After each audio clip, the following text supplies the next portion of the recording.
We're live. Welcome back to the Fantasy Football Card Quest. I'm your host, Andy AC. I'm here with a special guest, Andrew Parry from Parry Collectibles. What's up, man? Let's dig in, Andrew. Going on? Thanks for having me on. I appreciate it. Yeah, man. You drinking anything special tonight? I needed a pick me up, so I got a nice coffee beer here, a little Treehouse. I don't know if you guys are familiar with that, but it's called Double Shot. Double Shot. So Interesting. Double shot. Well, I'm finishing a glass of wine, but then I'm going to some craft beer I've got over here in my little handy dandy cooler, man. This is might be look like a kid's lunchbox, but this is got craft beer in there. So we were just talking before. So real quick before we get into the draft, we are doing a live best ball draft tonight, a 12-man league. These are a blast because you don't have to make any roster adjustments throughout the season. They'll go in and automatically optimize your lineup.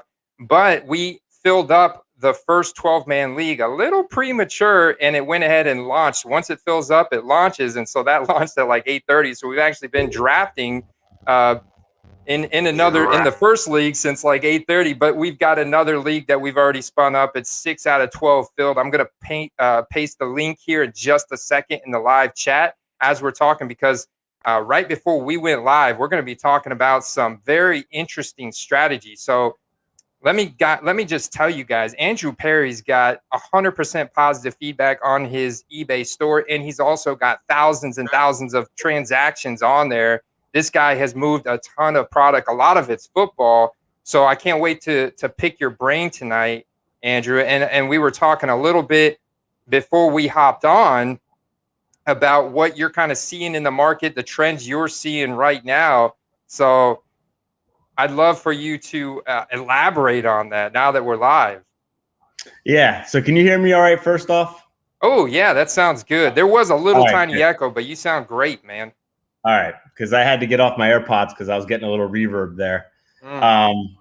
So let me know if we have any audio issues. But, yeah, no, I think – can you hear me all right? Yeah, I got you. Okay. I got you. All right. So, yeah, I think last year we saw a lot of build up on positional players before the season started. You know, we had guys like Saquon, a lot of the running backs, receivers. Their prices exploded before the season. I think I heard someone say that there were only 2 positional players. I think it was DK Metcalf and someone else. If you looked at their charts before the year started and after, their prices, I think there were only 2 guys that actually went up from, you know, the start of the season to the beginning of the season. So I think this year, I don't know. I see quarterback prices. You know, I'm selling a lot of quarterbacks right now. Positional players, I think there's more of a gradual increase, but I think you're going to see a lot more of an increase as they perform on the field this year, the positional players. So that's my opinion. We'll see how it works out. So yeah, because last year you had pretty much the top, 100 plus guys from our fantasy draft boards. They were all going up in value before the season. It was pretty much a land grab at that point where all those guys were going up. And this year it's not as much. We're seeing hype around certain guys that are being bumped up in the depth chart, like getting more opportunity on their team here in the preseason. But you're saying that you're seeing a ton of activity around quarterbacks, and you think that the skill position player rookie card values are going to be more driven by their actual production on the field this year. That's correct. Yeah. I like that take. Hey, that's what I'm thinking. We'll see. I don't know what I have to back that up, but that's just looking at trends. I'm seeing different things this year than I did last year as far as prices go. So we'll see. We'll see. Very interesting, man. What you got on the wall behind you there? I see it looks like old newspaper articles. Yes. So I have every Boston Globe for every Boston Sports Championship framed behind me. I'm a full Boston Red Sox, Patriots, Celtics, Bruins. So I have every single Boston Globe frames from all their championships. So man, you're up there with David Hunter, man. yeah, exactly. I've heard you talk about him before. Yeah, he's a fellow Bostonian too. I wouldn't be surprised if he pops in the chat tonight. We got Yeah. To the moon, Yeah. to the moon collectibles, Skyler on Instagram. What's up, man? Blaine York. I know Blaine York is in the draft tonight. Him and I were messaging back and forth earlier on Instagram, and we got him signed up. Appreciate you, sir. Have fun in the draft tonight. We're getting ready to kick this off. It's 9 out of 12 filled. And the good thing about Underdog, like, dude, I don't know how they get away with this. It's not a glitch because it's something they told me to advertise, is that when you sign up with promo code Quest and you deposit $10, you get an instant $25 deposit bonus. It's not like, oh, you got to play 4 contests. You get $2. You got to play, it's like a slow drip that DraftKings or something does. You get it instant. So even though we went through a $5 draft already earlier, this one's going to be a $3 one. They go pretty quick. And then maybe we'll spin up. Maybe we'll do a little higher stakes. Maybe we'll do a $10 one after that or something. I don't know. I'm thinking you and I as well, we have a little side bet, a little parlay side bet on the league tonight. I'm going to go ahead and mark this league, and whoever wins it at the end of the season, I think we put a little side wager on it. Oh, for sure. Definitely. I think I got some things here that you would like. I'm down for that, a little friendly wager. And by the way, I saw Blaine's comment there, War Eagle. I'll be at that game, Blaine. So if you're going to come up to Pennsylvania, you can see what a whiteout's all about. Nice. Flying Guillotines. What's going on, man? This will be his first draft of the season. That's exciting. It's really starting to heat up. I know I'm starting to do these more in my free time. My season-long fantasy leagues are getting ready to kick off in the next couple weeks. So this is getting me ready for those, because it's basically like a paid mock draft, but it's got skin in the game. So very, very, very few auto drafters, and people are taking it very seriously because there's a chance to win money at the end of the year if you draft a good enough roster that'll carry you through the entire season. Yeah. I think the one thing that I didn't realize, this is the first time I've done best ball as well, when I started drafting with you, Andy, and the importance of stacking. I think I failed at that so far. So I need to focus on that this draft. Stacking, yes, it's so important because no roster moves, right? No, no roster moves in the sense that the 18-man team that you draft tonight, you're stuck with for the rest of the year. So stacking, handcuffing becomes very important. I think that's important when you're investing in rookie cards, because I'm like, dude, if this guy, if I bought, let's say I was going to use Kyler Murray, but I think that's a bad example. But there's plenty of other quarterbacks in the league, like Josh Allen, for example. Like if you were to buy a Josh Allen rookie card, why not spend another $10, $15? You could probably get a short print Mitchell Trubisky rookie card. If something, God forbid, if something ever happened to him, you're not, for the year, Mitchell Trubisky's, his rookie cards are going to go through the roof, at least for that little time period that Josh Allen misses time. We saw that happen last year with Marcus Mariota. Or I'm just, not gonna lie, I have a few Mitch Trubisky select XRC cards laying around waiting for that. Nice. All right, man. The draft is full. We're getting ready to kick this thing off.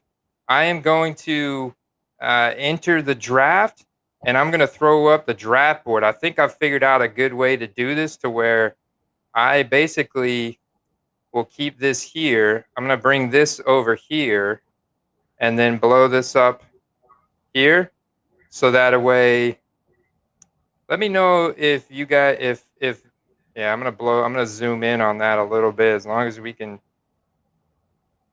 There we go. We go. Right there. We got JJ Bama in this. Okay. Yeah, man. We got Iwan, JJ. Oh, Christian McCaffrey's off the board. Oh, I'm at the number 3, so I'm gonna blow my screen up over here, my second screen,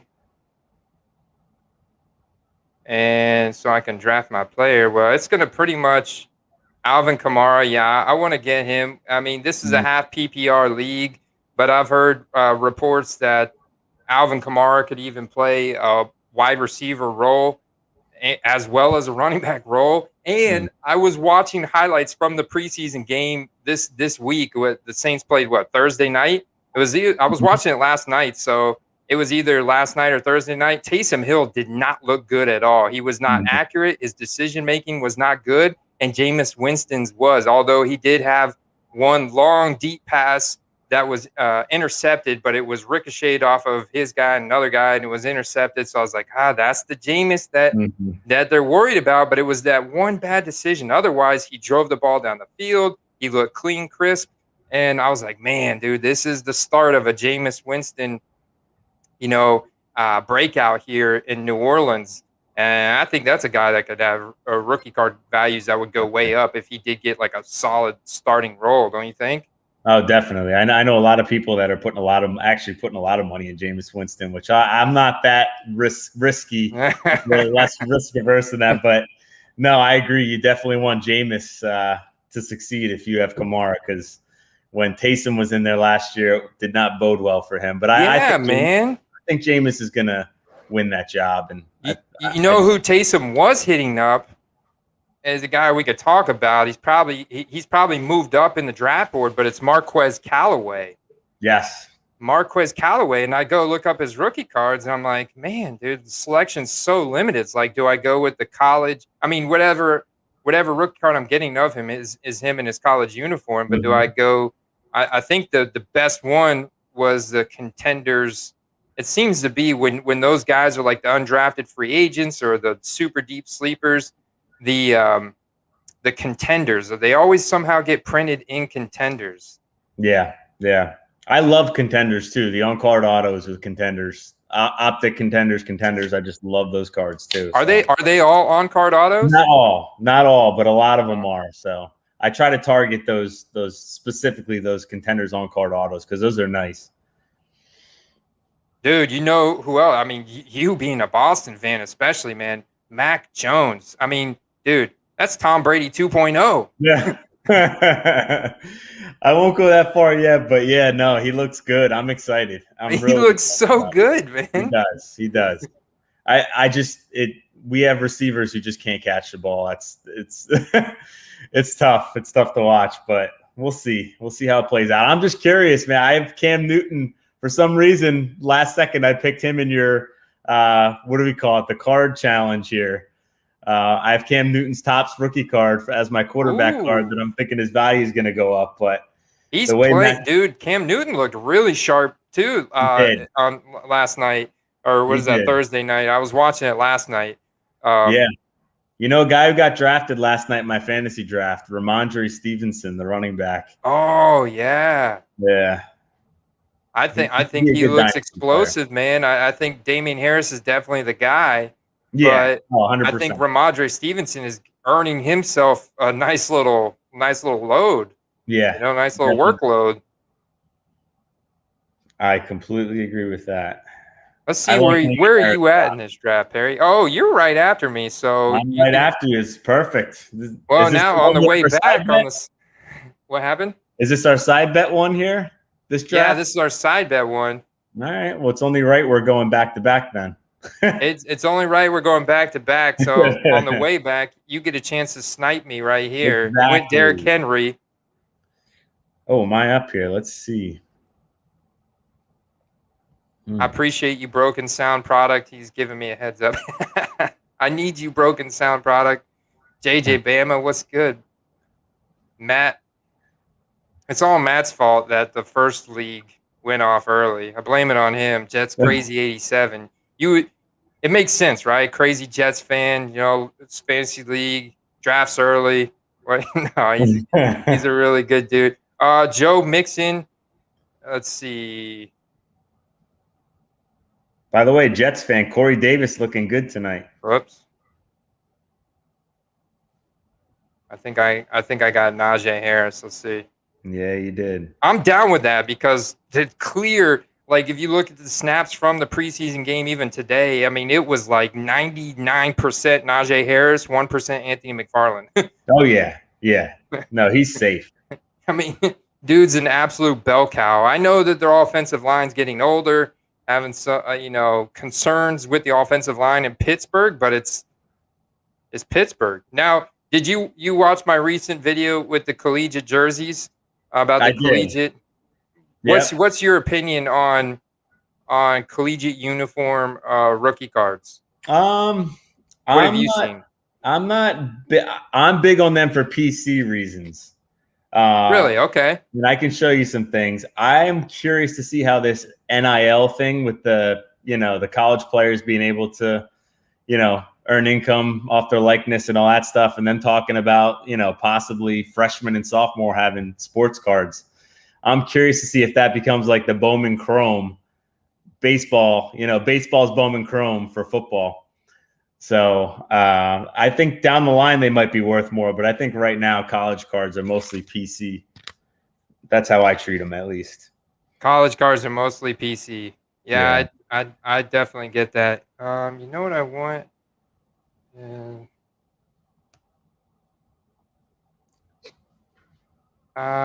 Shoot. I think I'm gonna miss my pick.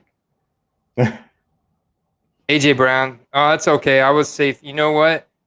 Now that I'm just sharing the draft board, I can. You know what's cool about Underdog is you can you can star guys.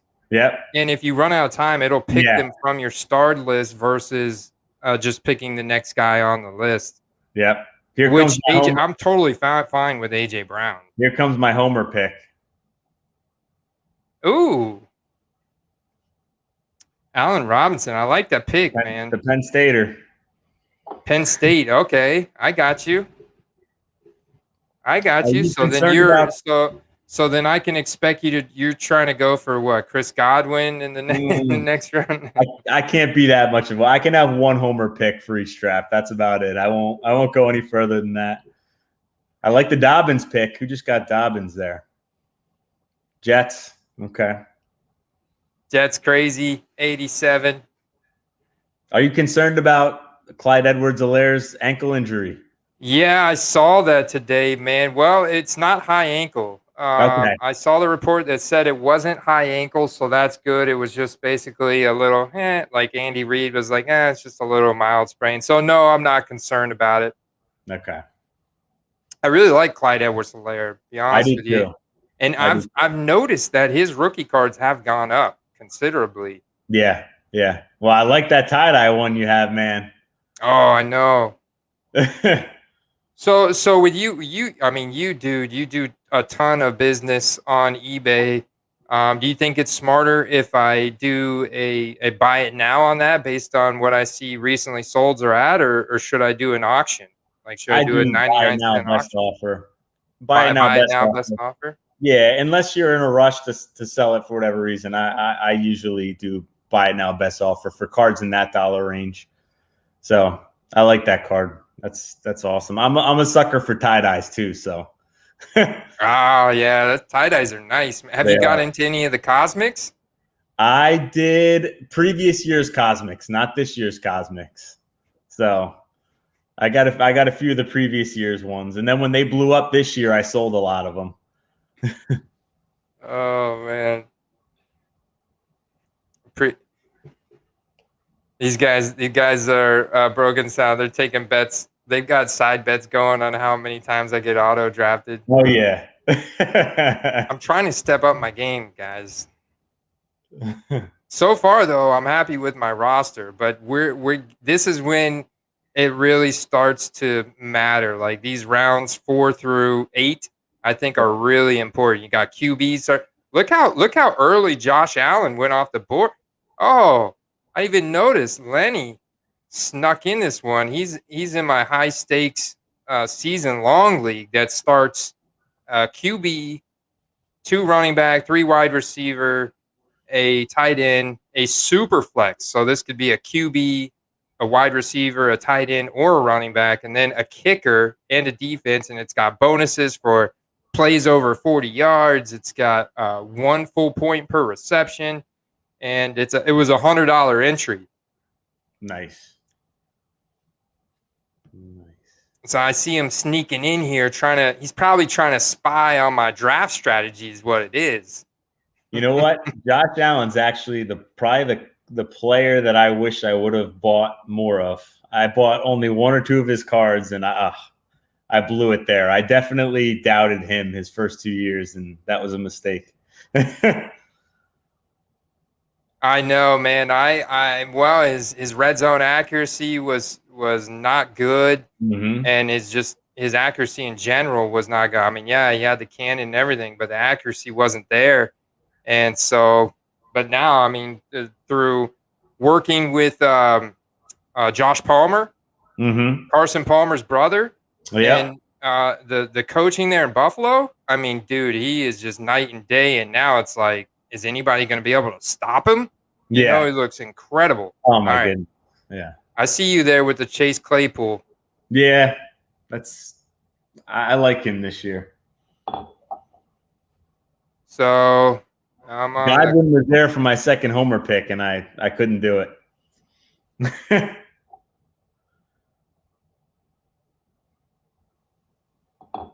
I'm mixing it up here. I'm going Kyle Pitts. This is the earliest I've taken Kyle Pitts. I haven't got a whole lot of Kyle Pitts because he typically goes around this time. But I think Kyle Pitts is one of those tight end unicorns, and with Julio Jones gone, I definitely think he's got to at least get a 20% target share in Atlanta. Oh, yeah. No, I agree. You know, it's got, I mean, Calvin Ridley, clear alpha, right? But Russell Gage, I mean, he's not a big dominant receiver, although he could play in the slot. He can be a possession receiver. I think he could do just fine. But I think Kyle Pitts he's gonna soak up some targets, man. I think Matt Ryan's gonna be airing it out a lot. Yeah. Yeah, Kyle Pitts was a local guy by me, and he was actually a defensive line recruit in high school. Didn't think he'd turn out to be this good of a tight end. Really? Defensive line recruit? Isn't that that's wild, man? Penn State was recruiting him as a defensive end. Which, well, they got Freiermuth, which he's ended up being the second best tight end. But, yeah, he didn't want to play at Penn State because they were recruiting him as a defensive line. Okay, here. Okay. And I did pick T. Higgins. That was my pick, guys. So that's my boy. You're hurting me. I know, dude. I think that T. Higgins is still going to be the clear number one alpha. Like just watching them in preseason so far, just watching T. Higgins through, going back and studying his college resume, looking at him last year. I mean, dude, the production that he put up with two no-name quarterbacks was, dude, I can't even remember the guys that came in behind Joe Burrow now at this point. Yeah. Oh, goodness. What, for the Bengals, you mean? Yeah, I think Ryan Finley came in. Who else was it, though? Dalton. But, I don't know. Between Dalton and Finley, I can't remember either. But he was a beast last year, T. Higgins. I mean, that guy's – I can't imagine he's not going to be productive even with Chase there. Yeah, and with I don't know, man. Definitely concerned about Joe Burrow. I'm not gonna lie, dude. I mean, it wasn't just a knee tear. I mean, he tore like all kinds of other ligaments around his knee, and he just hasn't looked the same. Like I haven't seen him look good yet. Yeah, I still believe in him. I don't know if that's realistic, but he's my guy, Joe Burrow. I do believe in him, man. I love the guy in terms of his work ethic and his demeanor and his mental outlook on the game and everything. I really hope he shakes this off, and I really hope he can turn it around. I'm sure they're probably playing tonight, right? I mean, there's like 20 games going on today, right? I mean, there's a ton of games. I know I'm exaggerating with that number, guys, but just trying to illustrate a point. There's a lot of games going on. Oh man. And Steelers are good again. Mason Rudolph looking good. Not to take much from that, but Mason Rudolph. Oh, what's going on with Dwayne Haskins? Is he relegated to third string? I don't know. Any Steelers fans in the chat here? I'm sure we got to have some Steelers fans, some Pittsburgh homies. There's a guy, I'm not going to mention his name till he gets picked because I don't want to, but there's a guy up here that I'm curious what your thoughts are. I'll say it when he gets picked. Okay. Let's see if someone snipes me because I'm getting ready to. My guy is still out there that I want. All right. I've gone. You and I. Well, you've got one more. I've already got my tight end, and Yeah. you haven't got your tight end yet. No. And there's a big drop off, Andrew. There's a big Yes. drop off between the top 6 tight ends and everybody else. Oh, I'm not picking a tight end till one of the last rounds. I can tell you. Oh, that so you could just go roll the dice on a yes. on a Robert Tonyan or somebody, maybe an OJ Howard. Oh, I'll tell you if I get him. I have a guy that I'm waiting on. Okay. I got him last night in my draft, so hopefully I can get him again. I'll tell you, there's one pick that I picked in my draft. We had a live draft yesterday in person with some of my buddies. One pick I picked really got a lot of criticism, and I was surprised, and that was Julio Jones. I know he's hasn't practiced, but everyone pretty much says he's washed up, and they don't give him a shot. But I think he's still got some juice left in him. Julio Jones? Yeah. I think he's got a lot more juice left in him than AJ Green has. Yes, throw that out there. Yeah. I was talking to one of my buddies on Instagram earlier about Danny Concept. I was talking to him about AJ Green, and I've seen AJ Green's rookie cards. I sold a couple. They doubled whenever he got signed by the Cardinals. That was looked at as a hugely positive move for him. There was hype generated. Rookie card values went up. Yeah. But I'll let you focus on your pick. I see you're right. Well, someone just took the guy I was talking about. Oh, Cortland Sutton? Javonte. Oh, man. You guys might make me take a tight end here. I wasn't planning on it. Yeah, I'll get him. He's there. He's top guy left. Ooh, that's actually a good tight. That's one of my favorite tight end picks. Yeah, yeah. So what are we looking at? Dak, Prescott, Wilson. Oh man. Diabolical, but with how good Justin Herbert looked last year and the improvements in the offensive line, I'm fine with going with Herbert in the end of the 6th round. I mean, I've seen Herbert put, not a linebacker, but a corner, a defensive back in the hurt locker for trying to, he just shoulder rammed him into the ground. And then he can also throw the ball 50, 60 yards down the field. You know what? In college, I questioned him until he won that Rose Bowl. He showed me something, and I mean, his rookie year was pretty phenomenal. And then I'm going to stack. What are your thoughts on Javonte, though? Do you have any thoughts on him? Javonte? Yeah. What's his the running back for the Broncos? I do think that Melvin Gordon is getting older, and there's definitely some beef, some animosity there between Melvin Gordon and the Denver management. And I think he's even struggling with like a groin or something like that. Yeah. So I think that could definitely lead to a bigger workload for Javonte. But I haven't really studied because he's a 2021 rookie. I haven't studied his. I haven't watched any of his college film. I'm looking at his player profile right now, though. My favorite research analytical site, playerprofiler.com. Looking at his college yards per carry is pretty good, 7.3, 93rd percentile. College target share, 9.2%, 73rd percentile.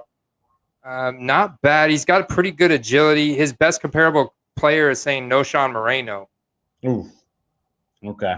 So he did get picked at the beginning of the 2nd round, so he comes with pretty decent draft capital, right? So obviously his film must be pretty decent. He's 5'10", 212, out of North Carolina. He had a 1,140 yard season last year for North Carolina. Yeah, I'm pretty high on him. I think he's going to be a good pickup for them.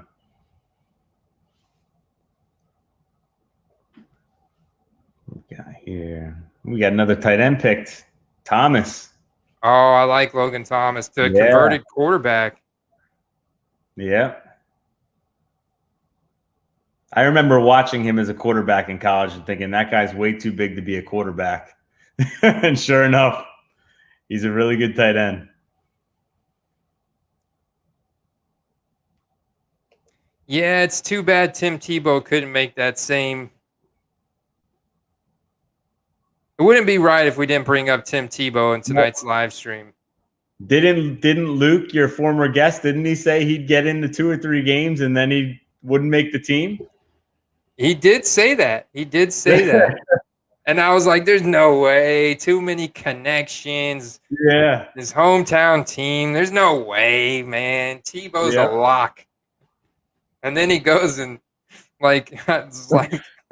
rolls off a guy and he's like, yeah, that was pretty embarrassing. I love Tim Tebow, don't get me wrong, but that was rough. oh man. And Urban said it would have just been an uphill climb for him at 34 years old. Yeah. I'm not going to lie. I'm kind of ignorant on who their tight end options are. At this point, I know. I mean, I guess it's not even on the radar to draft here. That's that bad. It's not good. I'll tell you that. Or just here. I'm gonna look it up. You know, I love about player profiler. It's Chris Manhertz. Wow. Their number one tight end, and followed by Luke Farrell, Tyler Davis. They still have James O'Shaughnessy. I remember that name, James O'Shaughnessy.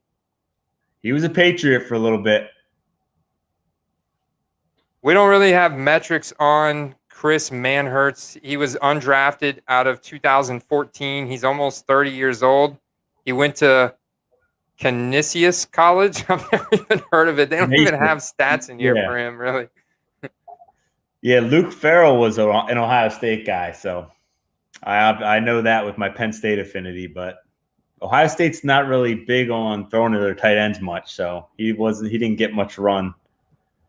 You know who the guy is in Jacksonville that's going to be soaking up a ton of points besides Travis Etienne, which I saw someone just drafted. Daniel McPhee just drafted James Robinson. So yes, yep, I agree. But Travis Etienne, I'm sure he got drafted earlier already. Yep.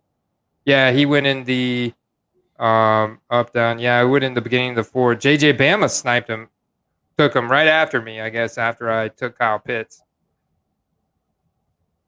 Yeah, I picked James Robinson last night. I really like him. I think he's kind of being slept on for the new shiny thing in Etienne, but I think you can't keep him off the field with the way he played last year. Hey, what's up? Scott from Top's Choice Sports Card in the house. This is an interesting comment. Zach Wilson looked pretty good today. Do you think I'll see Fields starting sooner than later? I'll let you focus on your pick there, Andrew. Yeah, let's see here. I do think Fields is going to start sooner rather than later. I like him a lot. Let's see here. Man, I got to do the homer pick.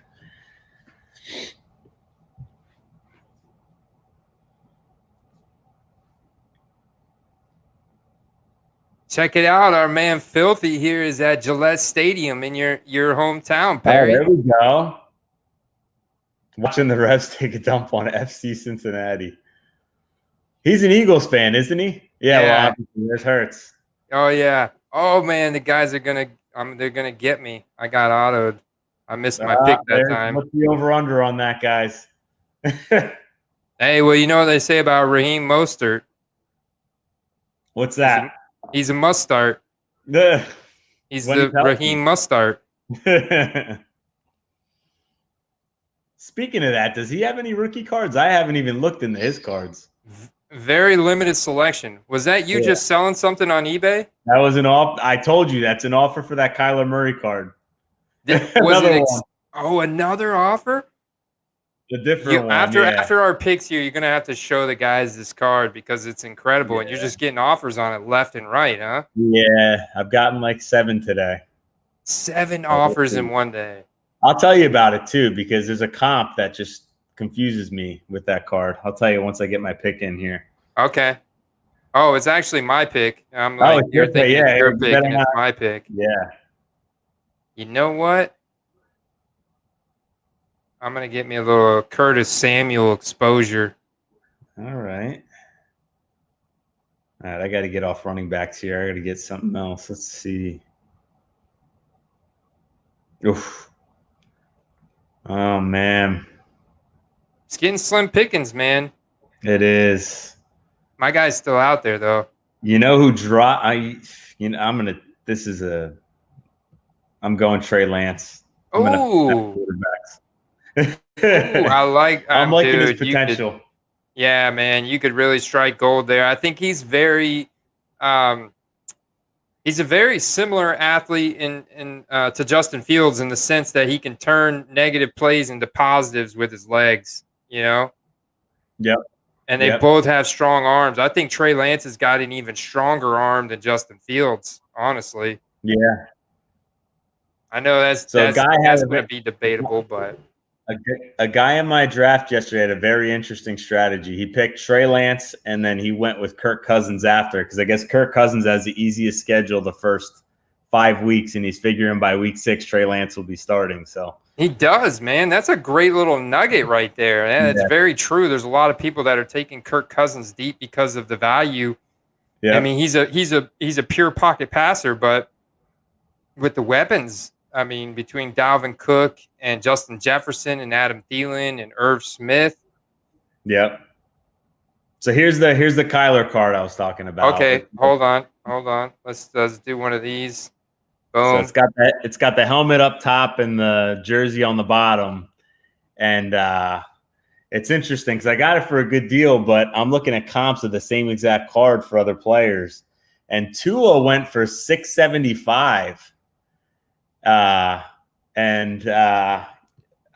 think, personally, I think Kyler's higher value than Tua. Herbert's at about 1,300. I'm looking for about 400, 500 for that card, which I think is reasonable. And I'm getting offers right around there. But today I've gotten offers just going crazy for that card. What's that number to? 75. 75. Okay. Number to 75. Dual patch, but you said it was 2 different types of material, right? Yeah, it was a helmet on top, part of his helmet on top, and then his jersey on the bottom. What does it say on the back about does it say event worn?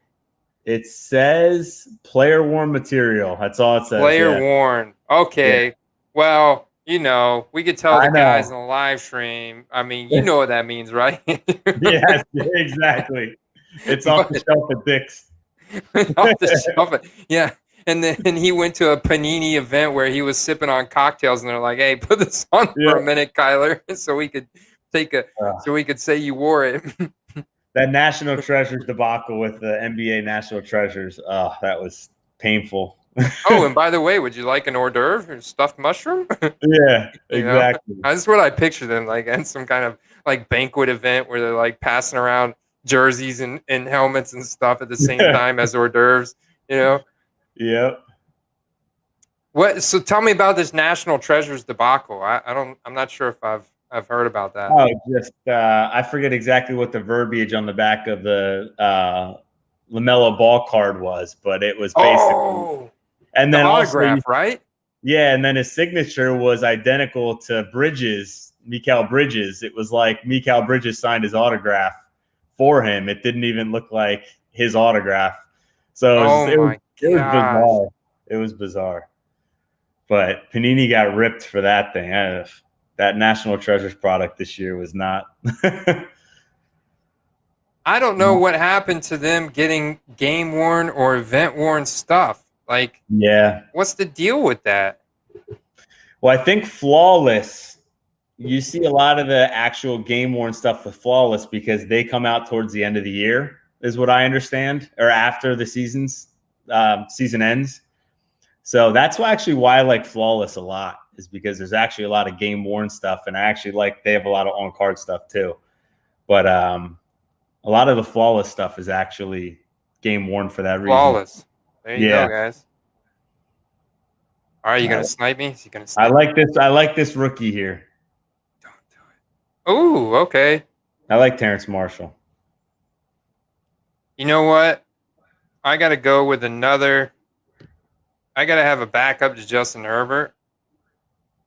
And my guy right here, undisclosed injury or not injury, illness. I'm going with Jalen Hurts. You've been a buyer on him, right? Yeah, if you haven't noticed. How many field levels do you have of his? Field levels? That's a great question, man. I've got.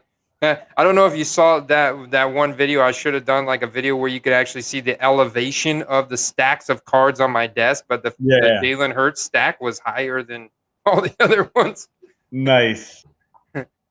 So I definitely think he's going to get a go. What was that? I said Joe Burrow is that guy for me. I'm just stacking up on Joe Burrow. I'm curious. I can't wait to see. I'm sure he was very limited playing time today, but yeah, I'll be excited to see. Go watch his highlights later. I got some good PSA 9 Joe Burrows on Star Stock this week.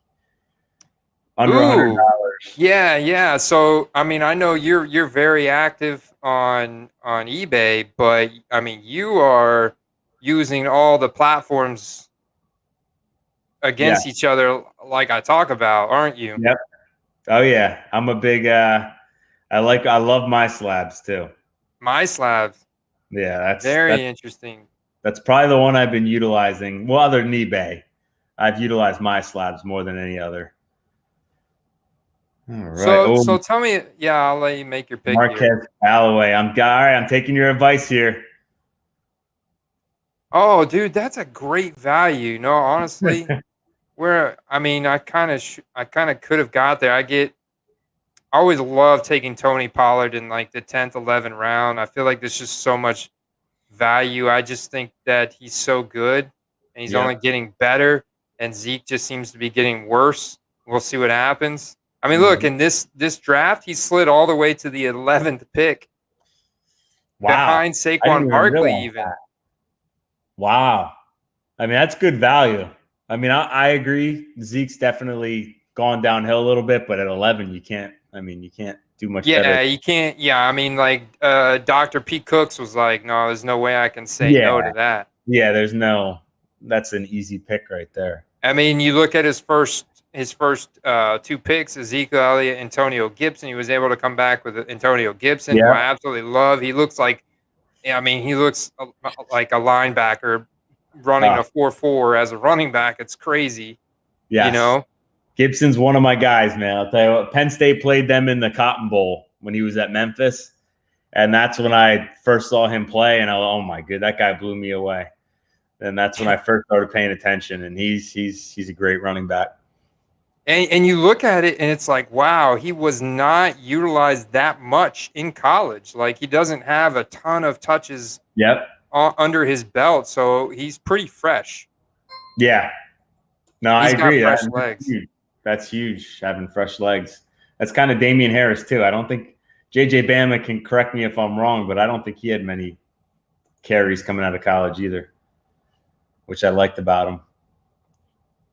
I see that question about. I see the question about gold standard.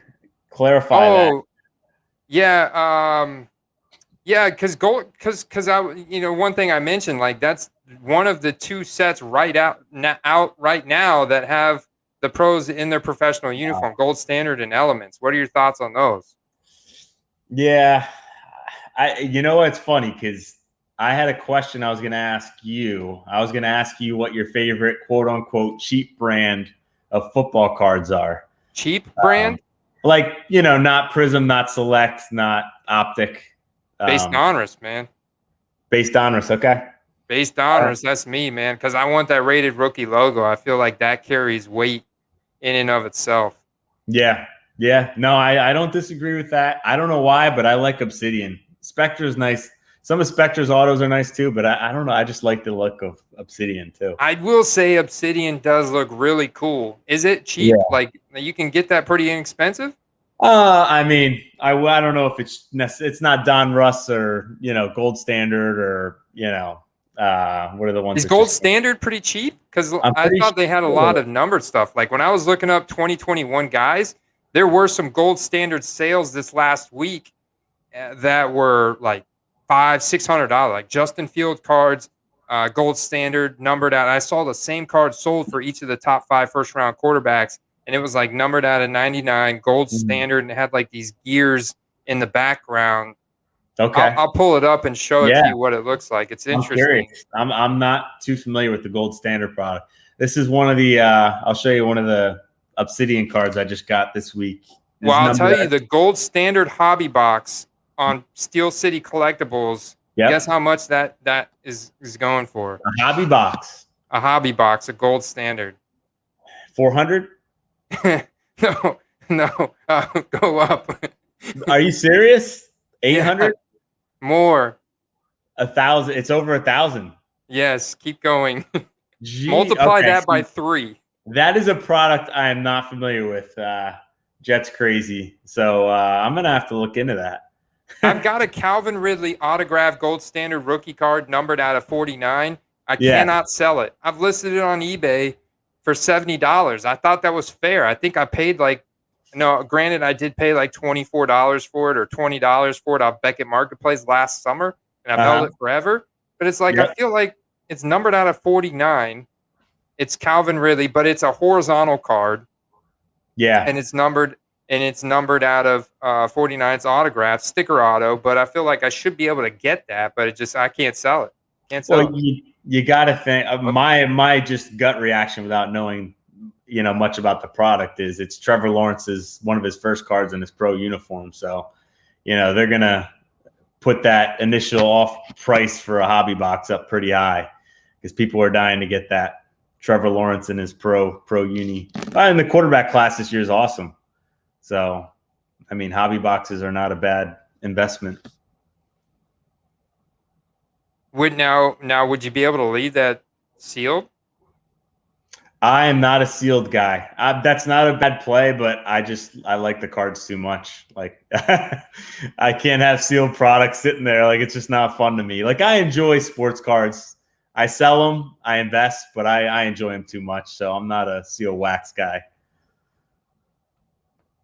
Yeah, I for football anyways, I mean I can't keep it sealed over here. It's tough. Like I've got a couple things that's sealed that are part of the card investor challenge that like I have to keep sealed. Otherwise, like I'd open it. Yeah, 100%. That's exactly where I'm at too. After I make this, I'll show you the Obsidian card I picked up after I make this pick. I thought I couldn't believe the deal I got on this card actually. And this so is the guy Shelly, what's the eBay fee at Andrew? I'd sell it to you, Shelly, for like $50. Think that's fair? I mean, she's a huge Atlanta Falcons fan. Yeah, and I mean, you got to factor the eBay fee is what, like 15%? I think it's like 13 point something, or if 13 point something. If you're at a certain level, I think the percentage goes down. If you're a power seller or whatever they call it. Or now, whenever I think I've cut down my fees because I had set up my bank account direct deposit with eBay. Yep. So whenever I sell something on eBay, it gets direct deposited into my bank account after they confirm they received it. Okay. Whereas before, the money was going to PayPal. It was taking longer going to PayPal. And then I was noticing like all these additional fees from PayPal.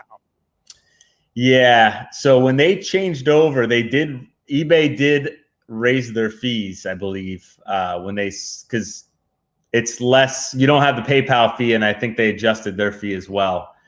But if you're a power seller, the fees went down from like 13 something, I think 10 around 10 or 11. If you're selling a certain amount. But I think it almost washed out. I don't necessarily know if you'll see much of a difference when you switch over there. But interesting. Here's the Obsidian card I was talking about. This is numbered to 10. This is the Kyler pitch black. Sorry, there's a little bit of a glare there from my light, but it's a pitch black die cut Kyler Murray numbered to 10 rookie card. Ooh. Yeah, and I just like I like the way Obsidian looks. I don't know. They're just nice looking cards. That is nice. Yeah. If you can't tell who my guy is, Burrow and Kyler. Let's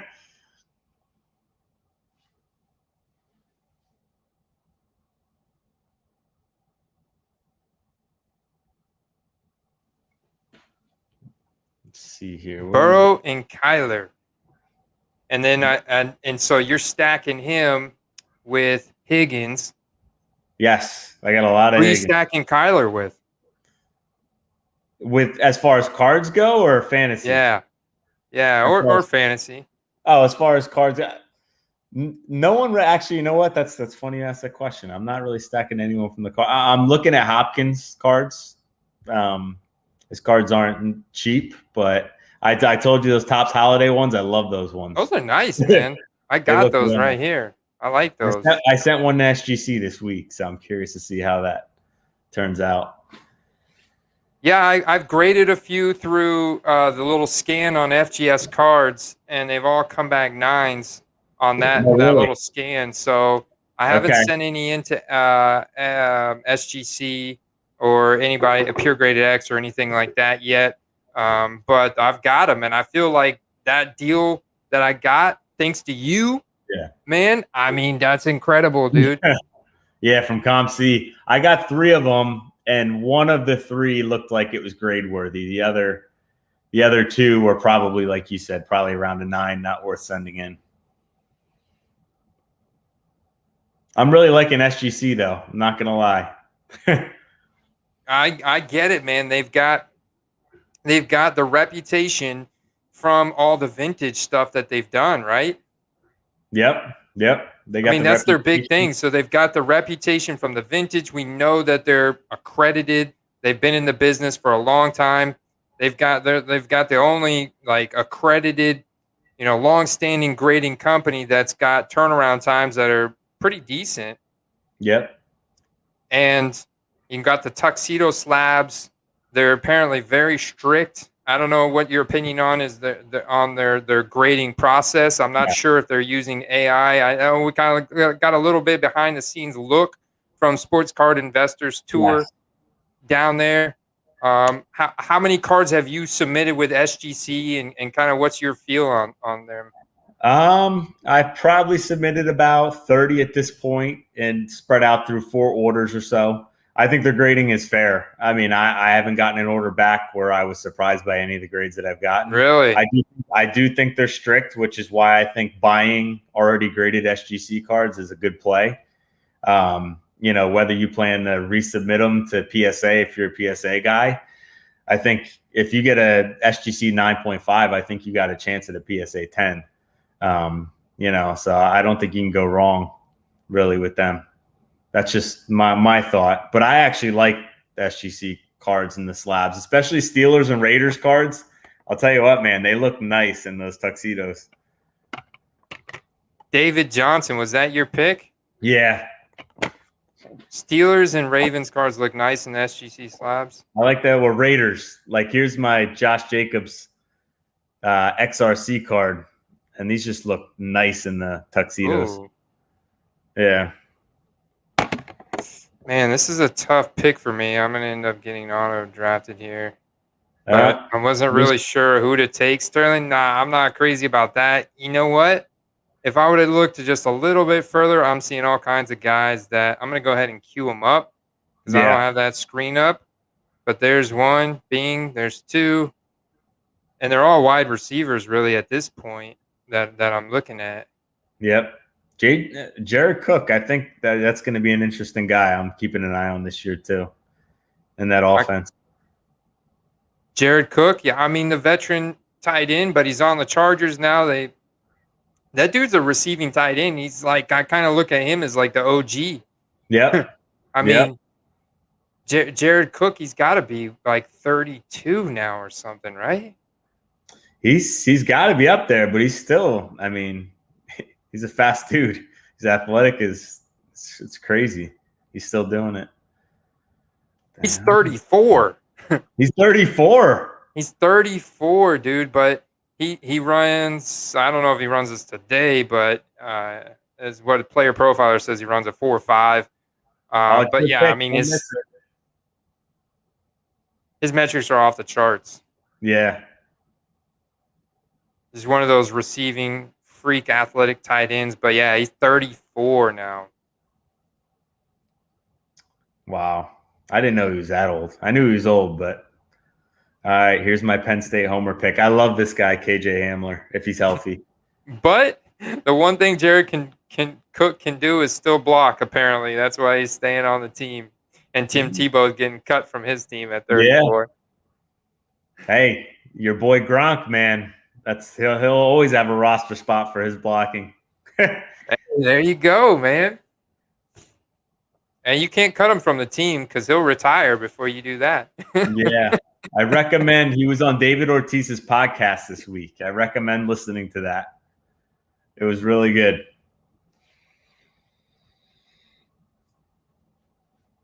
Hey, what's up, Carson Cruz from Pure Graded X? He's saying Raiders cards look the best with the. Nice. Let me see that XRC one more. Let me see that XRC one more time because I was, man, that's nice. Yeah. Josh Jacobs. What I think is so fascinating about him is he's still only 23 years old. Yeah. He's still so young, and he's really fallen a lot in rookie card value and draft. He had a ton of hype, based on where he went to college at in Alabama, and then his draft capital, and he had a really good bell cow size workload production his rookie year, and just didn't quite struggle with some injuries. The whole Raiders offense was just had a down year last year, except for Darren Waller, right? I mean, it was the whole offense kind of ran through him, but generally speaking, their offense had a down year last year, and he's still only 23 years old. I think that's a guy that's a really good value now. I know my buddy Brad bought some of his rookie cards earlier. I think he bought them too early, and I told him, I said, that chart is going to keep going down. I'm pretty sure that chart is going to keep going down. It did. I think it's going to go back up, but I don't know. I was talking to my buddy Carter, just thinking of last year versus this year. I think you have still a huge elevation in the hobby. There's still a ton more people, but I do think some people got out of the hobby that were in it last year, when that initial boom struck, that initial gold rush and upward surge and everything last year. It's almost like a honeymoon phase, and now we've bounced out, and this is the new normal. So I really do like your take about the skill position players going up and down based on their actual production during the season, which was different than last year, because last year everything got so inflated by the beginning of the season started that it was unrealistic for cards to keep going up for players that perform well. And then you had some injuries and what have you, and things just really started to drop off for almost everybody except for the guys that were on MVP caliber runs, Yeah, I agree. There were a lot of prices baked in for the positional players last year, whereas I don't think that's necessarily the case this year. Yeah, because that's when people were starting to fall out. They're starting to become disinterested. And this year, now everybody that's in it is people that have stuck through the storm and that are planning on staying in it long term, like you and I. And we're investing and we're flipping cards based on a weekly production kind of output. It's becoming very much, correlated directly with fantasy. I love that aspect of where we're at now, man. I think the hobby's a lot smarter we saw it in the other sports too. The hobby's smarter this year than it was last year. Last year, everything was just incrementally, growing every month. And it was there was no rhyme or reason to it. But I think people have gotten smarter, and I think we're going to see a different trends here coming up this year. So I'm excited about that. Yeah, the base cards, and talking about, I still think that there's those base cards, especially when we're talking about Prism and Optic and Donruss. Those are good entry level investments, especially for super elite athletes. But most times, like if it's like a difference of spending $5 or $10, like $10, $15 on a short print, like I think it makes sense to spend up that extra $5, $10, $15 to get that scarcity in your card, because I feel like the scarcity difference is pretty big, especially in the newer products. Yep. No, definitely, especially with like Select. I love Select, but you got to go with those scarce color match, or rare parallels, because they printed that to the ground. The color match of the red parallels, you think? Well, just the color match parallel or the rare parallels, like the tie-dyes and stuff like that, and cosmics. Like I still like those, but other than that, well, field level silvers, I'm with you on that. I think those are great investments. But your premier level silvers this year are not the same as they were in previous years. Yeah, for sure. Like a guy that you've been huge on is Kyler Murray. Yeah. Right? I got about 5 of his premier level silvers right here. It's crazy. I think it's crazy what his premier level silvers are going for right now. So I think they still? Yeah, 50, $55 a pop, which is crazy. Wow. I don't know why I'm going Blake Jarwin. Blake Jarwin. I mean, who's the other guy now? Dalvin Schultz. Blake Jarwin. Yeah, he had a pretty rough injury last year. Yeah, that's right. He went down. He was going to be the guy. Dalvin Schultz. Oh, wait. Dalton Schultz is sidelined again, though. Is it? Yeah. I did hear that he was not healthy again. Yeah, man. So Jarwin's schedule may have been accelerated slightly as he saw first action this preseason Friday. 27-year-old tight end was only on the field for a couple series, but his workload will likely get ramped up next week against the Texans. It'll be interesting to see how much time Dalton Schultz misses, but I feel that Blake Jarwin or any tight end on the Dallas Cowboys could be in play just with how high powered that offense is. Yeah, no, I completely agree. I mean, I did get the update today about Prescott's injury. A little concerning, but they're saying it's probably going to affect him into the beginning of the season, which I think is expected, but it almost I saw that. I saw that today. I'm like, dang it, I was just talking about how he'd be back week 1, which I'm still optimistic he'll be back week 1. Yeah. He didn't say he was going to miss week 1. That Prescott says himself that he'll be ready week 1, but Adam Schefter's take on the whole thing, and he's obviously pretty well connected, is that it's a little bit more serious than they're leading on. Yeah. Have you invested in any of his cards, Dax? I have, yeah. 2016 Optic. I believe I've got in one of these packages right here I haven't opened yet from eBay that I've got sitting on my desk.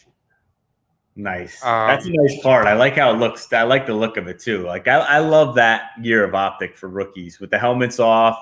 Shows their personality. I like those a lot. Yeah. Do you think there's something to that?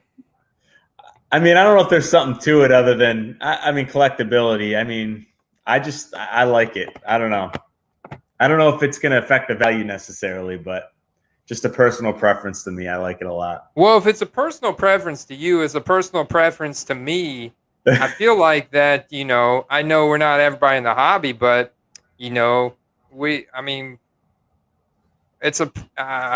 feel like a pretty good judge of kind of what's collectible and what, what looks good and what has eye appeal, what kind of gives a boost in value to certain rookie cards and why. His Optic Hollow. I think that's the card to get right there. That's the play? Yeah, I think that's the play for sure. I think it's going for like 600 right now, 650. Whereas you look PSA at Mahomes, 10 or yeah, and I think Mahomes is at like 4,500. Whew. That's not bad though. Mahomes is at 4,500, and that's for his optic hollow. Yep. That's crazy, man. Such a huge variance there. I know it's Mahomes, Yeah. but I got to think that the first year optic hollow of Dak, if he can play good. I know Broken Sound. Yeah, Adam Schefter did say his take was that he may not be 100 all season. I could see that. The dude's ankle was bent in a way that should never be bent. Yeah. Yep. But the shoulder thing, the back or the back strap or the shoulder, like his lat muscle there. Mm-hmm. I could see how that could linger on, especially when that's his throwing arm, and that's going to be impacting his performance on the field. So hopefully that's going to be manageable. But you may be right, Broken Sound. I mean, you guys may be right. He may not be 100% all season, which would stink, man. If he physically is not capable of throwing the ball 5,000 yards like he was on track to do last year before he got hurt, then shoot, man, that's going to definitely impact a lot of Cowboy players' values. They don't really have a good backup quarterback there. Is it Ben DiNucci? Is that who it is? That's one of them. And he's probably the worst one, to be honest with you. They picked up another guy, Cooper Rush. Oh, that's right. Okay. Cooper Rush and Garrett Gilbert. Gotcha. Oh, Garrett Cooper Gilbert. Rush was undrafted out of 2017, went to Central Michigan, and Garrett Gilbert went to SMU. That's 2014 rookie. So my Not big good. PC this year is going to be Micah Parsons. Ooh. It's going to be I'm going to go all in on him this year. Just not from an investment standpoint, even though it could be a good investment, but I just love that guy. The collection, man. Penn State guy, right? Yeah. I mean, he's one of my favorite defensive players I've ever watched as a Penn State. He's a stud, dude. Yeah, he is. I wonder what his comparable player is. Like, there's another guy that I look at for a rookie from last year. I think, wow, this guy is so freaking good. Is Patrick Queen on the Ravens? Yeah. Yep. So good. I think Queen is such a solid performer. You can count on him. He's going to make the tackle. I think Parsons is that, but he's more flashy too, and he's got more of a personality. So I think he's going to, but I love Queen. I think he's going to be a great player. The Ravens got there. Last pick on this board. You know what? I'm already got him. Do I have a second tight end though? I did pick a second tight end, but this guy on the Chargers, Donald Parham, has really been piquing my interest lately. Oh, you got Quez Watkins. Yeah, you know what? I'm gonna go ahead and get this guy because I think he's got a little bit bigger upside. You introduced me to him. I didn't know about him until you brought him up. Yeah, I know. It's only because he's in the shadow of DK Metcalf and Tyler Lockett, but this dude's got skills. Yeah. Drew Lock? Who's Mr. Irrelevant here? Who's the last pick of the draft? Let's see here. I'm looking at rather CMC, George Kittle, Justin Jefferson. Got your boy Kyler Murray. JJ Bama. You see how many quarterbacks JJ Bama has? That's an interesting strategy. Let me see. Why he had to get his guy Mac Jones at the end, Zach Wilson, Baker Mayfield, Justin. Jeez, man, he's got 5 quarterbacks. He's really going out on a quarterback binge there. He is. And he's got old trusty Jared Cook. Well, he's got Tyler Higbee too, which I think that's my guy. That's the guy I was saying earlier that I wanted that I didn't get. Have you bought any Higbee rookie cards? No, and actually, you know what? I thought about it yesterday, and I was, have you bought any? I haven't even looked into it. I started to look into it, but I didn't. Here, I'm curious. I'm gonna go ahead. I think we could do one more. What do you think? Yeah, Andrew. I'm good with that. I'm gonna refill. I'm gonna get an IPA here. I'll be right back. Oh, nice, man. Keep talking.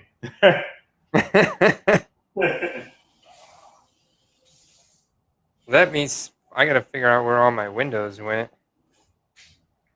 There's that.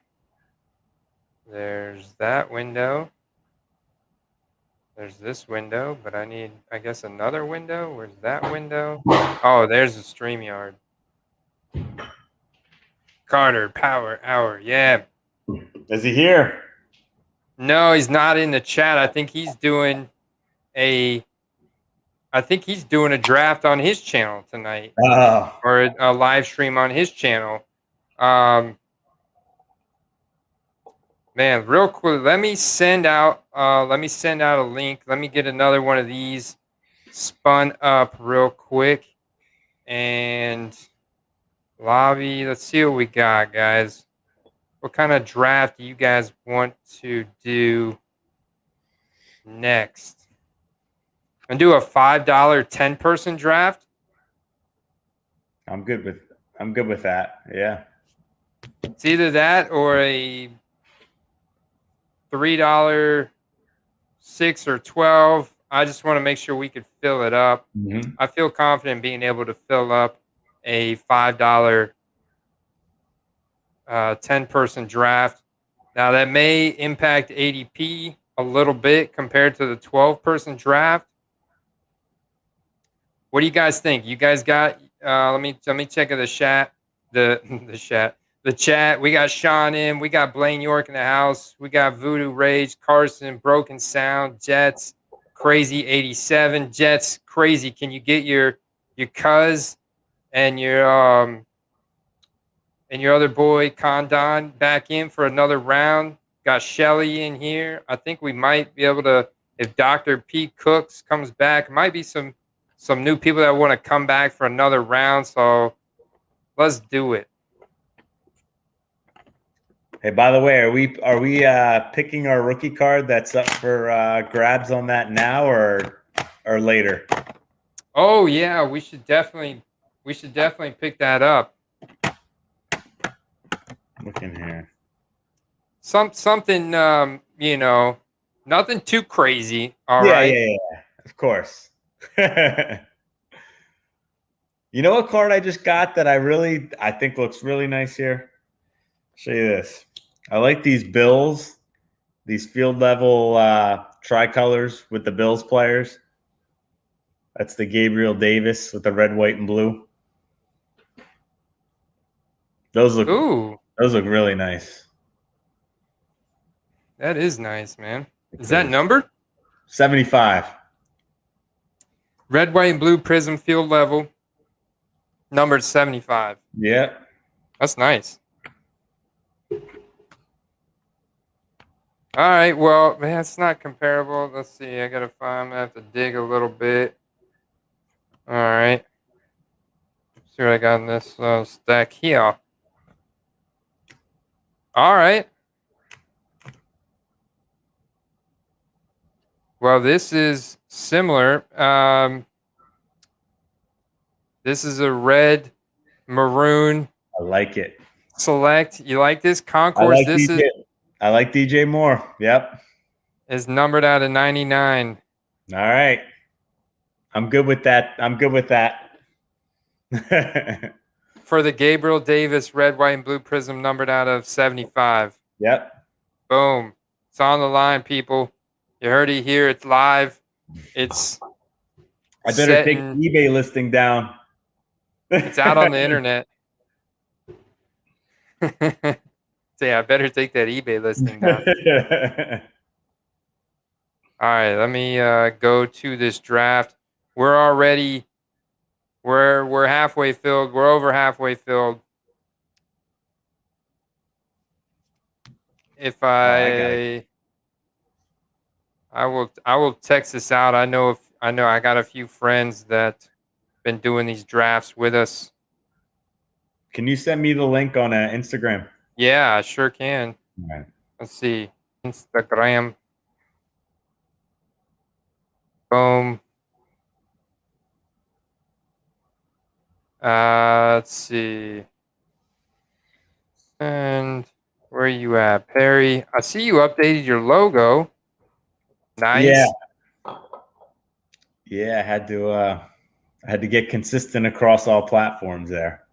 I used to be the cardboard and craft beer, but this eBay business has taken off more than I thought it would. So Now, was that your name on eBay as well? Or no. Actually, I started off not really expecting this to be a thing, like, just sell a card here or there.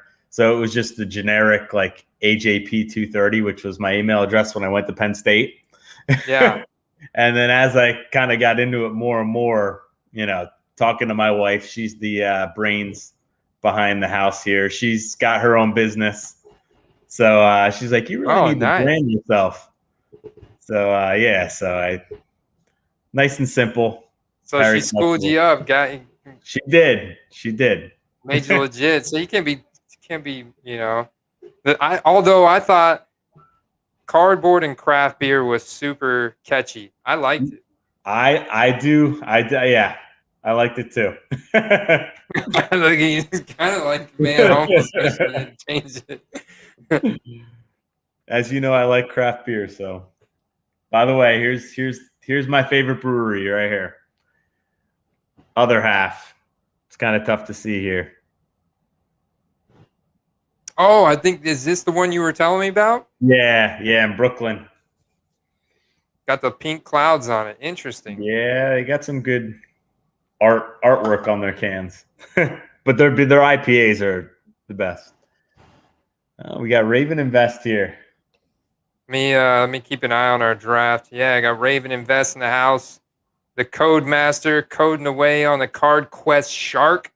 Excited to reveal that in the upcoming weeks, man. That's going to be excited. All right, we got one person left for this draft. Before we get this draft kicked off, guys, make sure you guys go follow Parry Collectibles on Instagram and go check out Parry Collectibles eBay store. Let me pull that up. I'm gonna check out what you got going on over here. Yeah, definitely. I appreciate that. And feel free to reach out to me on Instagram, any of the platforms, and work a deal. I'm more than willing to negotiate. So a lot of football stuff up right now. Oh, I see a LaVisca Chenault field level silver. Looking really clean. Yeah. I'm not even, I guess if I just do that, we got one spot left open in this draft. Let me get my phone. I'll text it to my my buddy Arthur. I bet you, AC, I'll probably fire up a draft if you get rolling early and show. Oh, yeah, he got him.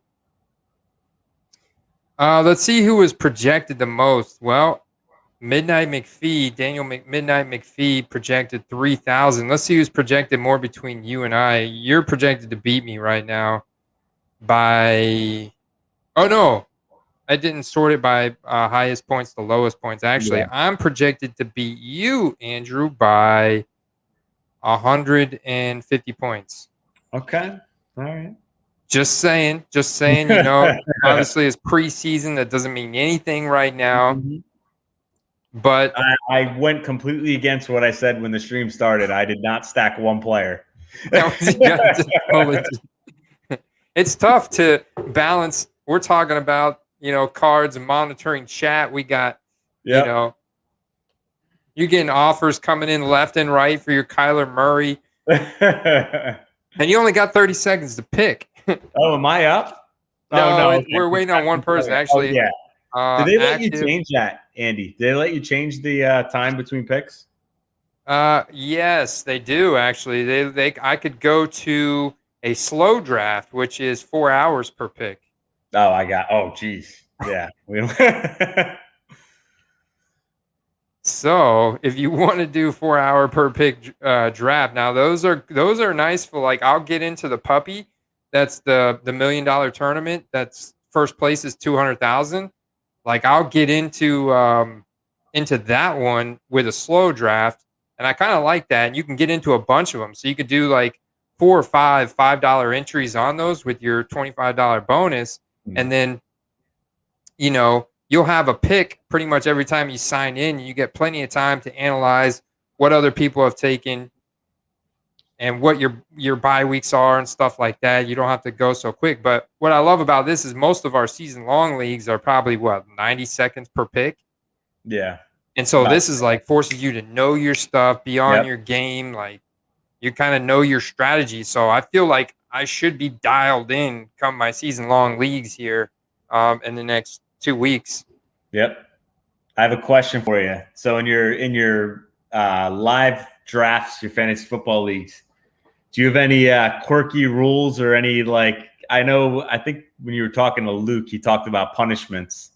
You have anything different in any of your leagues that you do? Well, my family and friends league, I before COVID, where we were like all meeting up at the bar doing our draft and stuff. We were there. We go. Our league is filled. I would get a toilet bowl trophy, and it was like this guy with his pants down around his ankles, and he's like quivering. Nice. And then I was going to get the next year. I was going to get a shirt that says "I suck at fantasy football."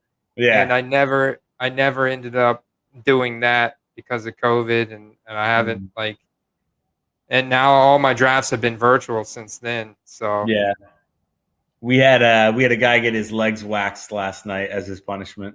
What? This is from losing last year? Yeah. Oh my God! Last night, and the first order of business was to whack. Everyone got 2 strips. And everyone got to rip it.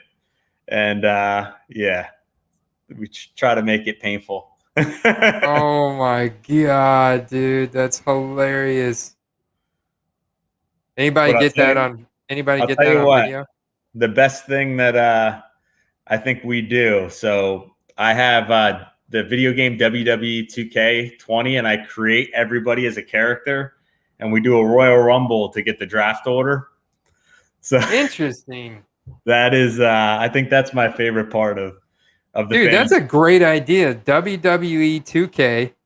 What platform? I mean, I guess that's PlayStation, Xbox. Yeah, whatever. And then you create all the characters. You create the characters. You know, you can customize. They all look like the people in our league. Like I took a lot of time out to kind of create them to make them look like the real likenesses. And then we do a simulation. We watch the Royal Rumble together. And it goes by order. If you get eliminated first, your last pick, and so on and so forth. That's hilarious, dude. Yeah. You're up. I'm up. I'm going Dalvin Cook. All right. I'm going Dalvin Cook. I got to get Kamara. I haven't gotten him in any. This. They put you right next to me again. Would you have gone Dalvin Cook if I... Yeah. Yes, definitely. I was actually considering Kelsey there. Interesting. Dalvin Cook, this is 2 hours ago. Dalvin Cook was seen without a helmet and wearing a mask prior to Saturday's preseason game against the Colts. Someone in Minneapolis, this guy with a really long name. The Vikings released a list of players who were not expected to play in the game, and Cook was absent from that list. However, this more recent development suggests he may not get game action after all. Justin Jefferson's shoulder also will be sidelined, while Kirk Cousins is expected to start under center. I don't think Dalvin Cook really needs game time if that's really all that story's about. Like, it's like Derrick Henry. Like, why does Derrick Henry need game time in preseason? You know? And the same thing with Julio Jones too. I mean, why does Julio Jones? Why does Devontae Adams? I get rolling Antonio Gibson out there. I get rolling Ezekiel Elliott out there after he played how he played last year. Right? Yeah, you're right. But I mean, I see the Chiefs, though. The Chiefs rolled. Tyreek was out there. Kelsey was out there. Mahomes was out there. Yeah. Well, yesterday I missed that. We had our fantasy draft, so I completely missed that game. That was a pretty early fantasy draft, yeah. Yeah, between the punishment, we had to vote on rules. We had dinner. It was a 7-hour event. The punishment. Your boy Cooper Rush. Your boy Cooper Rush is tearing it up here. Oh, yeah? Yeah. Tony Pollard has a touchdown. Boom. You can't stop. You cannot keep that guy out of the end zone. He's so good. Yeah, he is. Going in the 10th, 11th round of fantasy drafts, it's just a matter of time before he takes over Ezekiel Elliott's job. Ezekiel Elliott better watch out. Him and Gibson were college teammates. Ooh. That was a heck of a punch there. Yeah. That would explain why, they probably had a pretty even split in college. And I know Gibson was more of the receiving role, but Tony Pollard does a great job in the receiving game as well. Yeah. Both of them were, in college here. Both, like you said, they were splitting a lot of time, so they didn't get too much work. But I like your Pollard. I like your take on Pollard, though, on his cards. Oh, I saw that, Joel. Yeah, we were talking about that earlier. Clyde Edwards-Helaire with the little ankle deal going on. I love me some Jerry Jeudy. I think Jerry Jeudy's a stud. I was going to ask you about that. I see that comment there. Judy's looking good. I love Jerry Jeudy. It's just he doesn't have a quarterback, but Drew Lock looked really good last week. He did. I'm starting to reconsider because I started selling some Jerry Jeudy cards. I was high on them, then I started selling them, and now I'm kind of holding on to some here. This is DK Metcalf or Dr. P. Cooks. Who's he going to snipe from me, though? That's the thing. Like, this is going to be interesting. I'm going to go DK Metcalf because I think he's got bigger upside, just massive upside, right? Yep. Just like wide receiver one, blow the lid off this thing upside. I knew he was going to get Najee Harris. That was going to be my pick. I'm like, man, I got Najee in the end of the second round last time. I almost was going to go for him again. Then I went with DK. Now the question is, I got Clyde Edwards-Helaire, I got A.J. Brown, and CeeDee Lamb, and Keenan Allen, and George Kittle. Yeah, that's tough.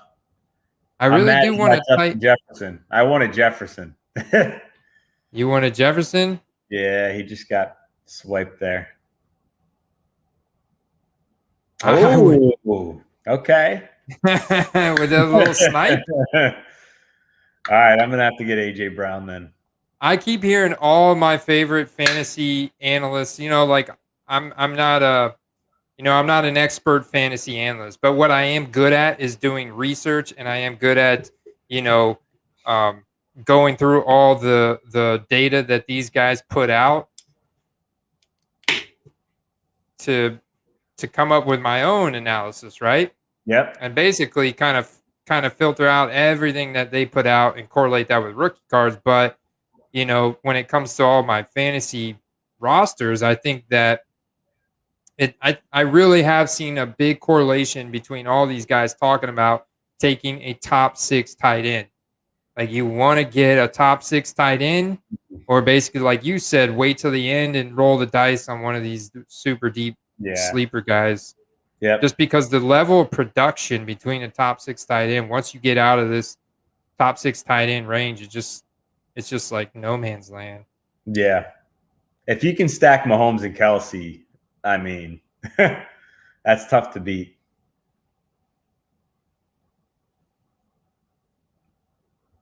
Yeah, stack Mahomes and Kelsey. And I've got Kittle. I don't really want to stack Kittle with Jimmy Garoppolo because I think that, like you said, I don't know if you said it earlier, but I saw you draft Trey Lance at really good value in like the 10th round. I think it's only a matter of time that Trey Lance takes the field. Yep. By the way, do you have any George Kittle cards? Oh, dude, I want one so bad. Him and Darren Waller are the two guys I don't have. I want them. Yeah. Darren Waller. I love Kittle, Darren Waller's Prism. Yeah, I love his Prism rookie card. Waller's? Yeah, he's got the purple. That's like one of my targets, man. The purple prism. I know. I find myself doing that 2015 Prism Darren Waller Yep. search. I got that one saved on eBay. Yeah, I missed out on a bunch of them. But Kittle's, like you said, kind of like Callaway. Kittle's only real rookie is the Contenders auto. The Contenders auto or the Phoenix? That's right. Yeah, the The Phoenix. Phoenix. But I mean, the Contenders auto just has so much more clout. Like that card has a ton of clout. Yeah. But the Phoenix is nice. I like the Phoenix. A good thick card stock to it. Yeah. I see someone's got it listed for $2,400 on eBay. Oh my goodness, that can't be real.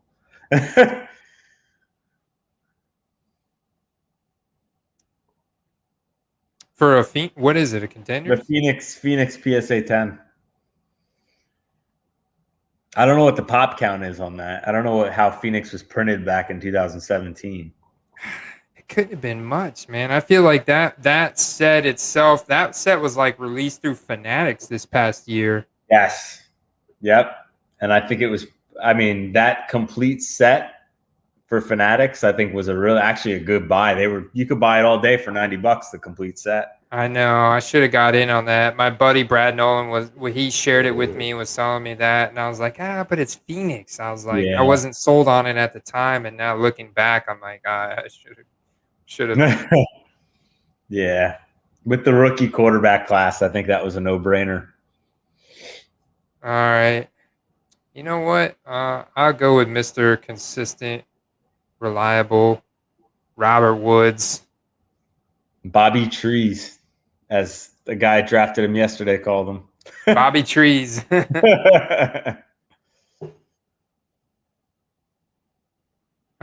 heard that somewhere before. Did you? I've heard that somewhere before. I wonder where he got that from. Yeah. I've heard that, but I like that comparison. I like it too. He's just, dude, Mr. Consistent. Yeah, he is.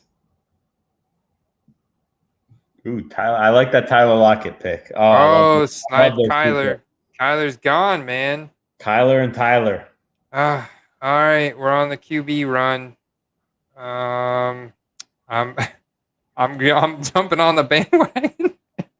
What'd you get? I don't want to miss on Lamar Jackson. I can't say no to that.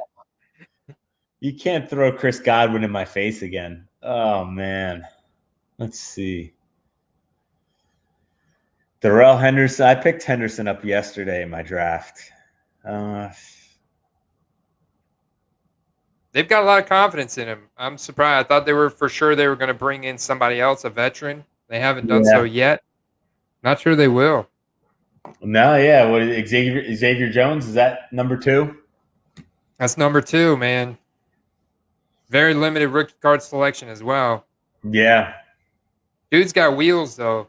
I mean, he's got an explosive playmaking ability. Where did he play college? Oh man, I watched his looking him up right now. I want to say it was like SMU or something. Or maybe I'm probably wrong there, but you might be right. Let's see. Xavier Jones. I like Origins too. I like Origins as a set. Yeah, I do. I like the design of it. I like that color blast look when it's like looks like a puff of color in the back of the card. A lot of those are autographed. Are they on card or sticker for the most part? Well, I think that the autographs, a lot of them are on card.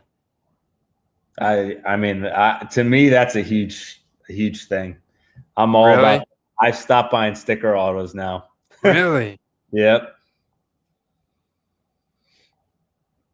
I saw Nat Turner posted today. I don't know if you saw his wish lists now that Fanatics bought everything.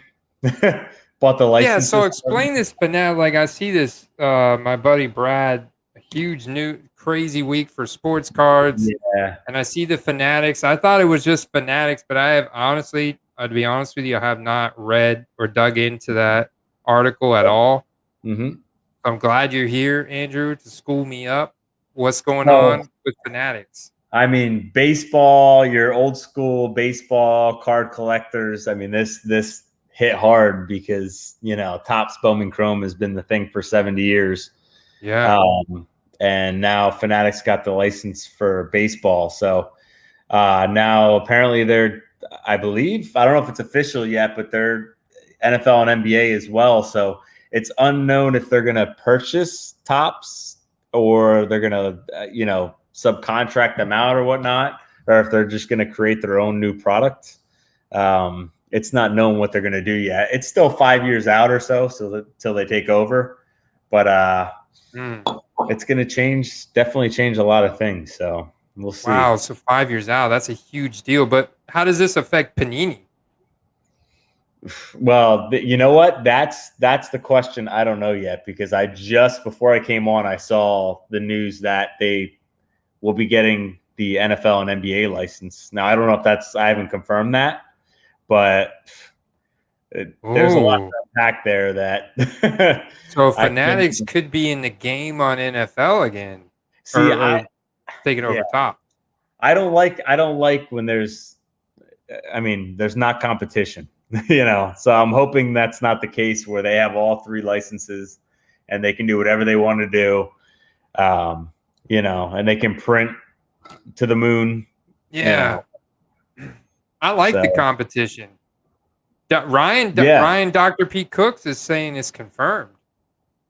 It's confirmed. I think he's saying it's confirmed as in they're going to get. I like the competition because that makes it so that Topps could say, well, I'm going to keep. Well, I know that Topps doesn't have a good track record on this, but let's just say for hypothetically, Topps says, I'm going to keep the print runs low. Yeah. And we're going to keep our number of parallels down under, let's just say under 50. Okay. Which 50 is still ridiculous. All right. Yeah. But under 50.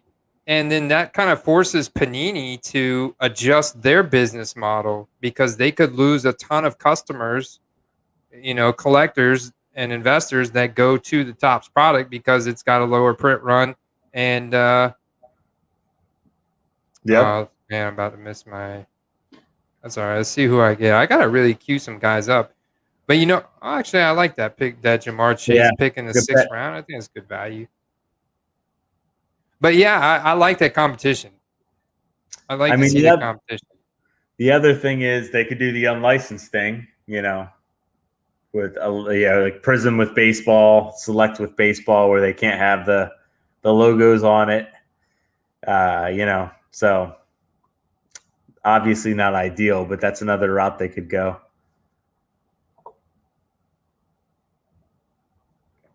Wait, say that last part again. So if they don't have the license rights, they can still make cards, but they can't use the logos. So with Prism and Select baseball, there's no logos on their hats or their helmets or anywhere on the card because they don't have the license for that. So you could do that. Oh, you took him from me. I sniped. You sniped him. Dude, 7th round Jerry Jeudy. Oh yeah. Let's go. Dak Prescott, you had to take him, man. I can't believe how far he's fallen, man. But that's why I think he's a good buy in a sense. Oh yeah. 100%. Because there's a lot of upside in that card. Whereas when you're buying a Justin Herbert right now, you're buying a Patrick Mahomes, you're buying a Josh Allen. It's hard for that card to keep going up. Yeah. I mean, it certainly could, I guess, but how much more? I'm really torn on Josh Allen's cards right now. That's the guy that I'm just like, I want to get it. He's expensive, but I think he's good enough that I think he's still undervalued. Well, and he may be good enough. Like the local reports, talking to my boy Voodoo Rage up there, Lenny.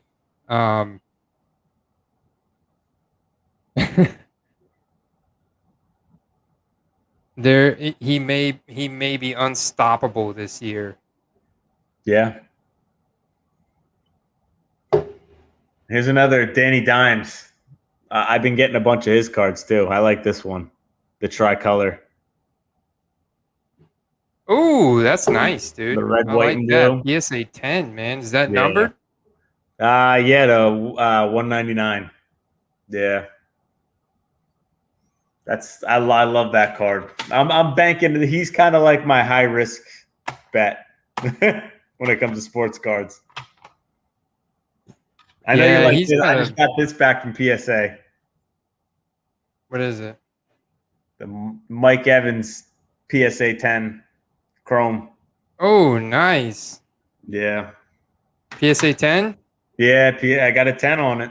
Are those easy grades that year, that set? You know what? Topps Chrome in general, from my experience with grading, Topps Chrome is an awesome product to get graded because they get good grades. I don't know. I haven't looked at the pop report for that yet, but I mean, I paid $5. I got it from a $5 box at my local card shop, and I paid $15 to get it graded. So $20 in, it's going for like 100. It's not bad, dude. Yeah. What? His Prism Refractor, though, you put me on that. I'll give you credit for that. That card's beautiful. Ooh, I love that Prism Refractor, man.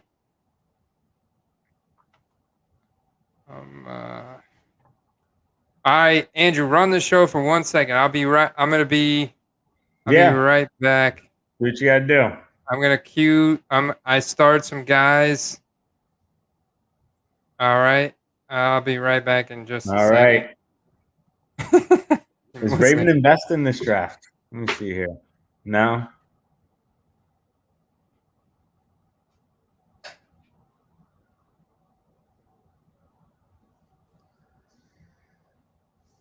Let's see.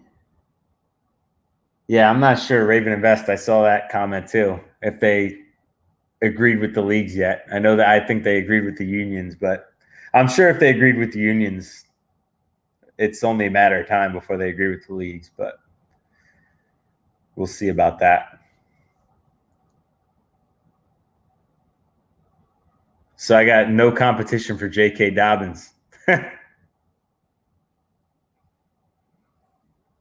How do you feel about Rashad Bateman, Raven? I'm curious. I picked him in my last pick is a hopeful keeper in my last draft last night.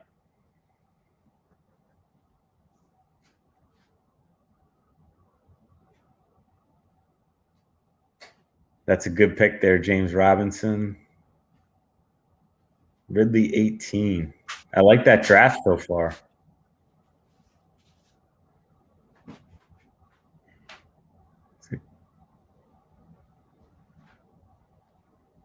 How long have you heard if he's going to be out? I think they're saying 4 to 8 weeks or something regular season. Have you heard anything otherwise?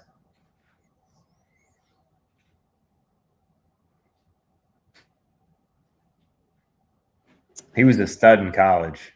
All right, what I miss? We're talking about Rashad Bateman with Raven and Beth.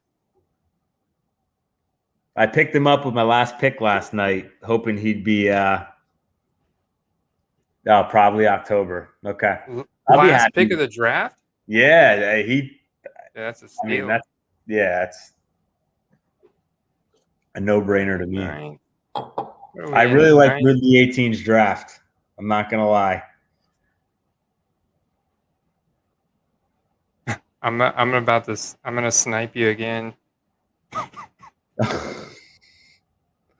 Where are we at here?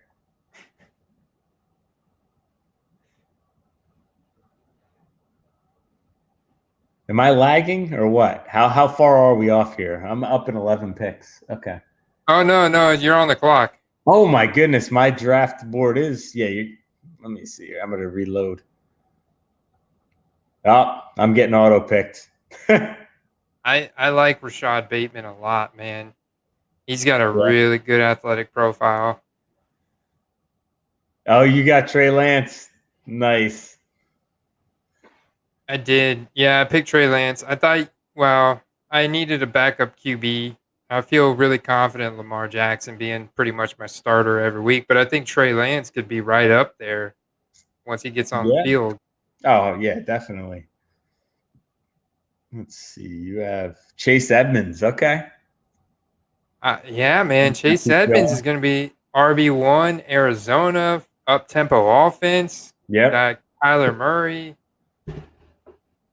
He's got great receiving ability. He's not the biggest, not the biggest height-adjusted speed score, Adrian Peterson, Antonio Gibson type of guy, but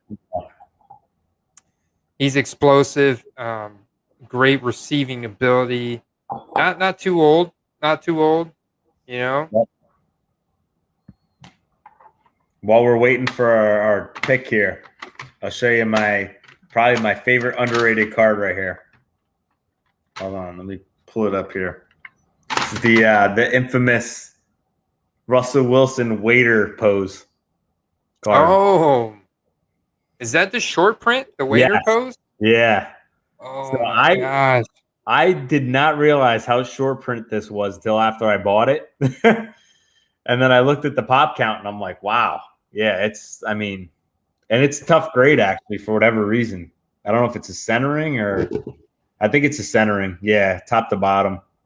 But I was glad to get it in an 8. I just wanted the card. I love Russell Wilson. Yeah, man. And that's a 2012 Chrome short print PSA 8. Did you pick that up off of eBay or MySlabs? I did. I got it. You very rarely see them come up at auction. And one came up at auction, and I sniped it last second. I was thrilled to get it for I think somewhere mid 200s. That's not like bad, dude. That's not bad at all. I was super pumped to get that, but I love his Topps Chrome Refractor too.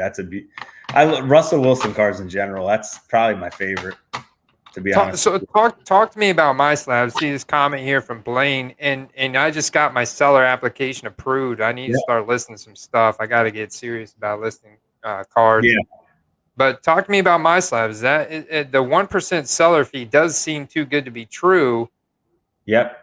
So it's 1% seller fee, but it's also the 3%, 3-point-whatever% PayPal.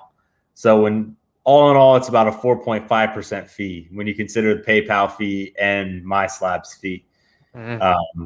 So you're still at a third of what you're paying eBay. I think, to be honest with you, there's a lot of most people list their cards way too high. But now that you can make offers, most people are reasonable and you can get some really good deals because you're not paying, technically not paying tax or delivery for the most part, shipping. So you can find some really good deals on there. Yeah, dude, that's really interesting. You just got to hunt them down, huh? Yeah. You got to put work in to find the deals. For sure. But, selling too. I've probably sold 40 slabs on there and probably bought 65 slabs. So like a little over 100 transactions. But if you can sell cards on there, that's the way to go because the fees are just, you can't beat it. And there's more and more people getting on there every day. I think they said that. So if you go on Facebook, if you're on MySlabs, join their Facebook page. Because the guy who started it is very active on there. And he posts a lot about how many cards are selling, like trends for the market and all that stuff. And he said last week was one of the most active weeks in their history. Really? Yeah, which is awesome. For him, for their platform, and just for the hobby in general. It's a great sign. Oh man, you know what? I should have taken. I really like that pick right there from Dr. P. Cooks in the beginning of the 11th. That Corey Davis dude has just been absolutely balling out with Zach Wilson, and he's been getting all the first team snaps. He was literally. I saw something from PFF, like he was on the field for 8 plays and he was targeted on 7 out of 8 of those plays from Zach Wilson. And it was the same thing week 1 as well. Like he's becoming the clear number 1 wide receiver on the Jets offense. I'm disappointed. I'm not going to lie. I thought Denzel Mims was going to be. Oh, I know, man. Mims.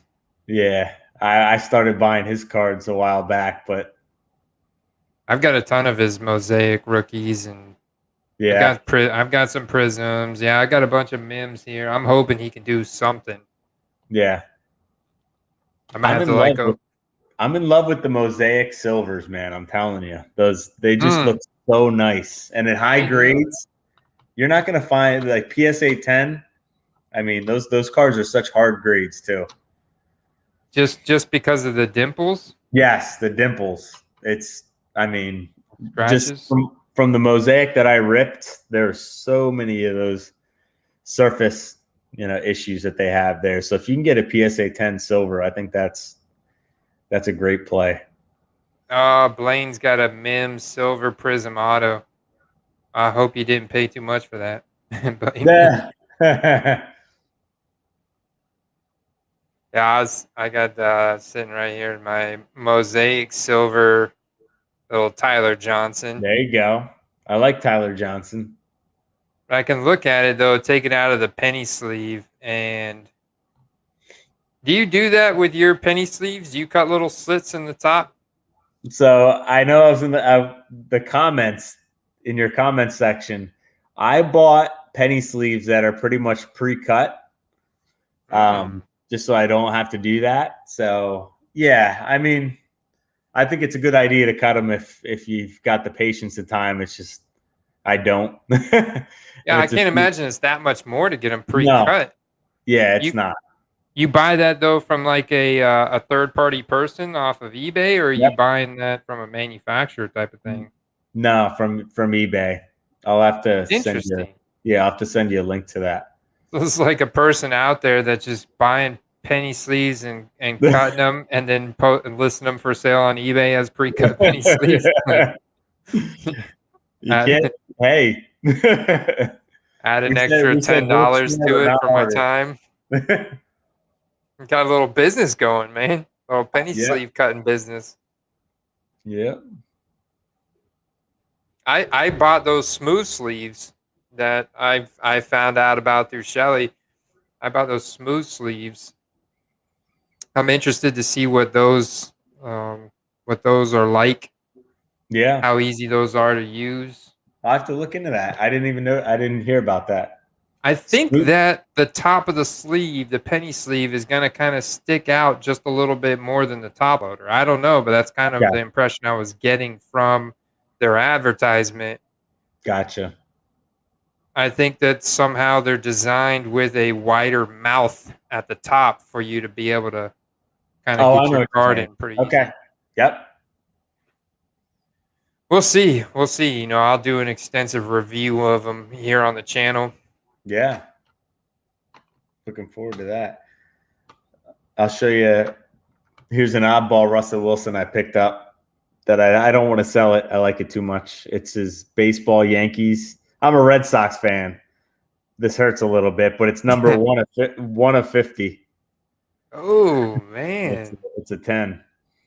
1 of 50, PSA 10, Russell Wilson in the Yankees uniform. Chrome, yeah. Now, how far did he make it? Because I know he was a legit baseball player. Yeah, he was in training camp multiple years for the Rangers, Rockies, Yankees. I think he just did it to stay in shape, to be honest. But it's cool that Bowman decided to actually put him in their product. His Colorado Rockies card is considered his true rookie baseball card, so it's valued much higher. I honestly think I like, just based on the Yankees fan base, I like the value you can get with his Bowman prospect card for the Yankees more than his Rockies card. I created a bit of a stir on the Sports Card Investor Facebook page with that hot take. Because because baseball sports card baseball card guys are they're Bowman first cards. That's the grail right there.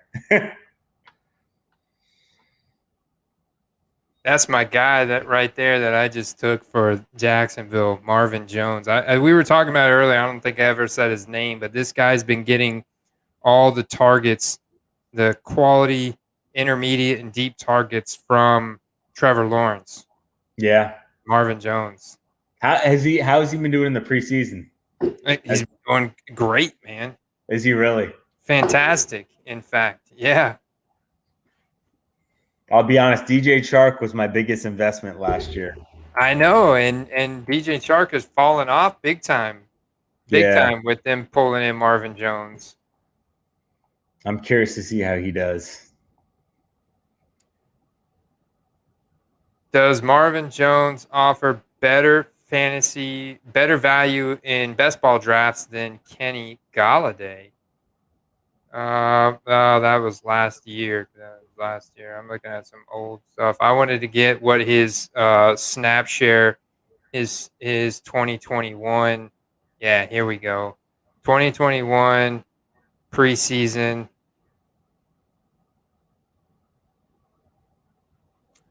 Just looking next game Sunday. No.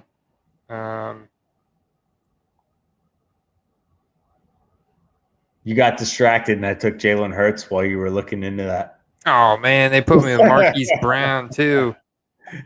Son of a... I did not want Marquise Brown. I have zero exposure to Marquise Brown. Didn't want to start tonight. If I can be honest, I sold a lot of Marquise Brown this offseason. This year? This offseason? I bought a lot of his very short print select cards. Cosmic Rookie, his red checkerboard. All of them were under 75. And I bought them in a lot and ended up selling them for like twice what I got them for. And I have a Kaboom out at PSA right now too. So I'm hoping I actually really like him, but he's got to stay healthy.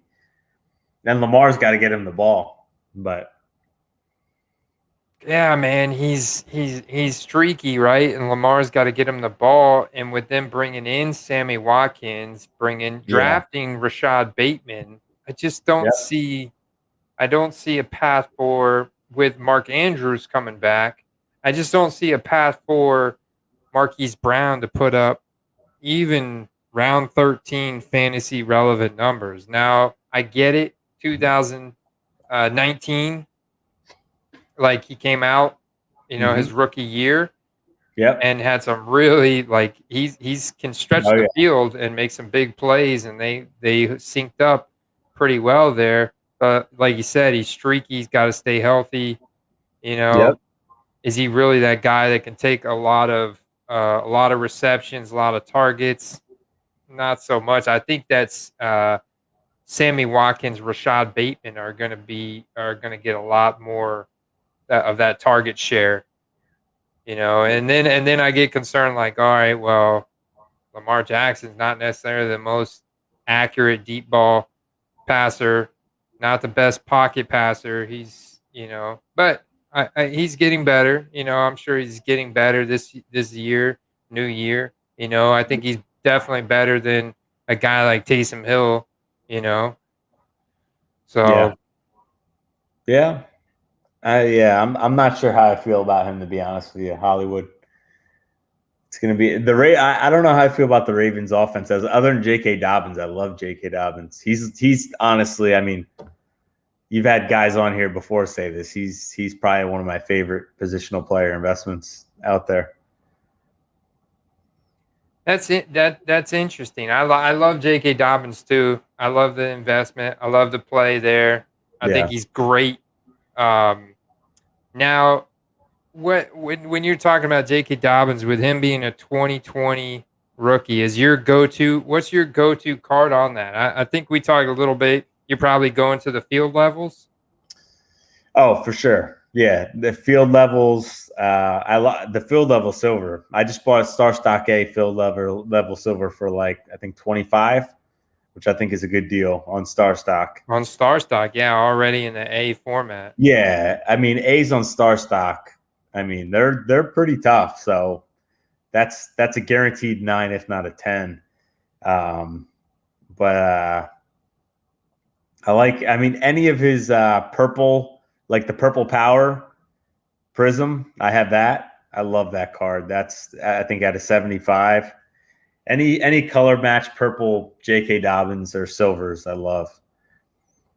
So and autos, on card auto. I'm looking at all his on card autos. I think they're going for like, I missed out on one yesterday for I think it was like $70 for a on card auto. I can't remember which brand it was, but that's a steal to me. I like that Brian Edwards pick. I really think, man, this dude has got to break out this year. Yeah, I think that's an extreme value in the 14th round. His cards too, man. I'll tell you what, man.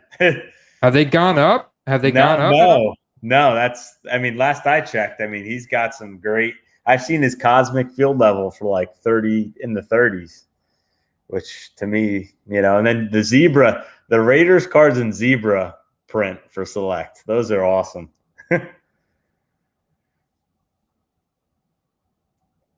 I'm digging deep here because I want to focus a little bit on stacking. I'm going to try and monopolize the Tampa Bay running backs in this draft. We'll see if Leonard Fournette's gone. I'm not sure if he's gone yet or not. Probably won't be here when it comes back around. No, I think Fournette got picked a while ago, I think, actually. Really? Yeah. Someone picked him pretty early, if I remember. Actually, yeah. Scott picked him in the 7th round. Yeah. Dang. Well, he got on that. I got Gio and Rojo. Oh, you got Gus the Bus. That was an accident, but we'll see how it goes. I'm looking. You don't have JK. No, I know. Yeah, I get Galladay was auto picked. I don't mind that. I got Higbee. I like that. Wait a minute. Dr. P. Cook says I stole the Brian Edwards from him, but he was hoping he'd come back. You were hoping he'd come back around to you in the end of the 15th, but you took Kirk Cousins. You should have went Brian Edwards there, man. Instead, you went Kirk Cousins. So Kyler Murray doesn't need a backup. Raven Invest is a big Duvernay fan. Oh, he's a big Duvernay fan. Okay. Big Duvernay fan. College. I mean, goodness gracious, that guy caught everything in college. Special teams, Swiss Army knife, right? Yeah. He's cheap too. I mean, if you really believe in Duvernay, that's a great target for his cards. I've seen some of his cosmics and short prints go for good prices. I think that's a good strategy. There's something to that. Like I'm talking about speculating on breakouts. A lot of the guys, the reason why I buy them is just because the downside's so low and the upside's so big. You know, like the Marquez Callaways or the Brian Edwards, or even the Marlon Max. Like he's bounced back this year. Yeah, I mean he broke all kinds of records at USF. Broke all kinds of rushing records. I was talking to a USF alumni today about Marlon Mack. And he broke all kinds of rushing records there. I mean, he's shown to be a really good running back at the professional level. But they drafted Jonathan Taylor, who's like Adrian Peterson 2.0. Yeah. They got a good offensive line, although the one dude, their left tackle, is hurt with a similar injury as Carson Wentz. So I know the Carson Wentz injury, little offensive line injuries are definitely going to hurt the value of Jonathan Taylor and Marlon Mack. Then you got Nyheim Hines still there too, but I feel like I want to see Marlon Mack traded. I think his rookie cards could take off if he I was agree. traded.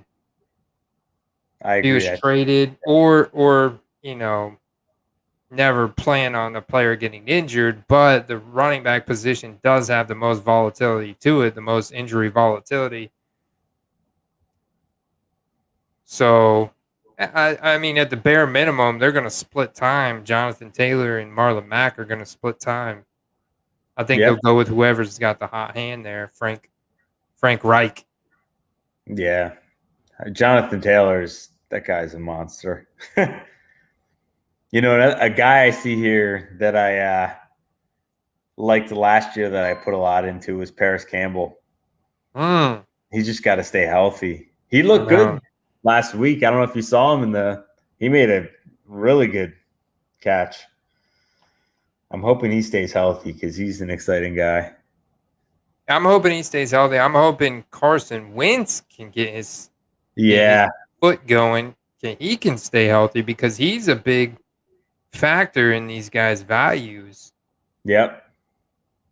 They all seem to fall off after Carson Wentz got hurt because there's very little confidence in Jacob Eason at this point. And the rookie they drafted in Sam Ehlinger has looked better than Jacob Eason. I think that Sam Ehlinger would get the start over Eason at this point. Man, you see Jacob Eason's card values. It's crazy. Have they stayed elevated? They're still pretty high. Yeah. I gotta go in and maybe lower. You know, I didn't get much exposure, but I did buy that Select Certified Silver. Yes. And I got that for like $6. But there's not a whole lot of demand for that card. I felt like I didn't list it too high for a quarterback, this and that. I think I put it at 40. But man, it's just not doesn't have the same clout as a field level silver or a prism silver. Yeah. Or an optic hollow even. There is like a little bit of like a stigma or a dogmatic opinion around inserts. Well, I think if you hold on long term, I mean those things change.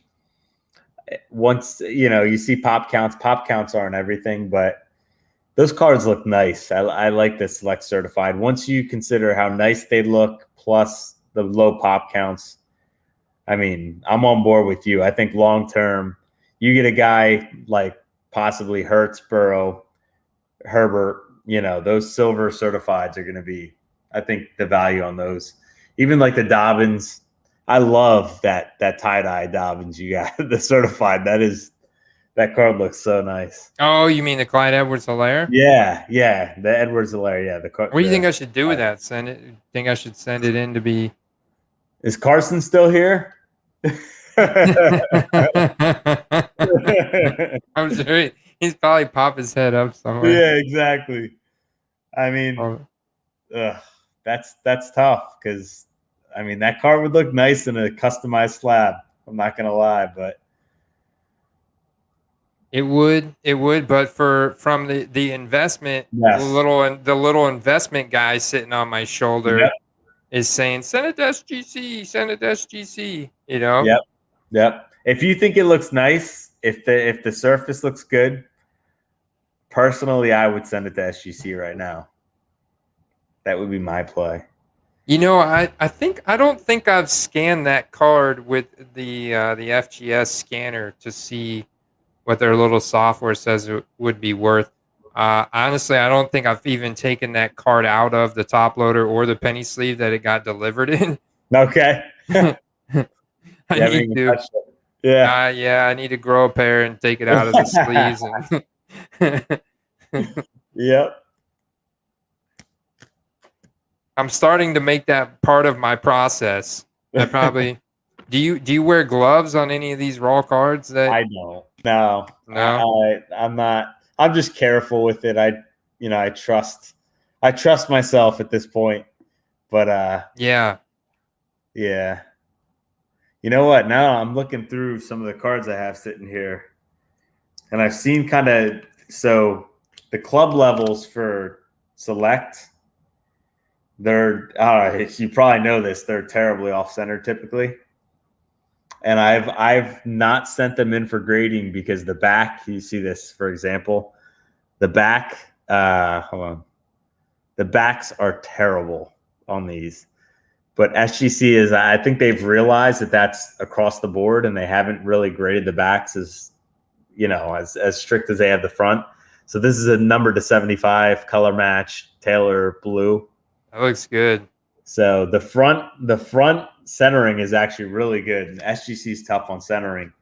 So I think I might send this in now because I've noticed. That's a really smart pickup. I feel like you probably got that for very. I got it for like 20, 25 bucks. Wow. Yeah. And then I got 5 Chris Godwin Prism Silvers for 30 bucks, which to me. 5 Chris Godwin Prisms for 30 bucks? Yeah. Yeah. Oh my gosh.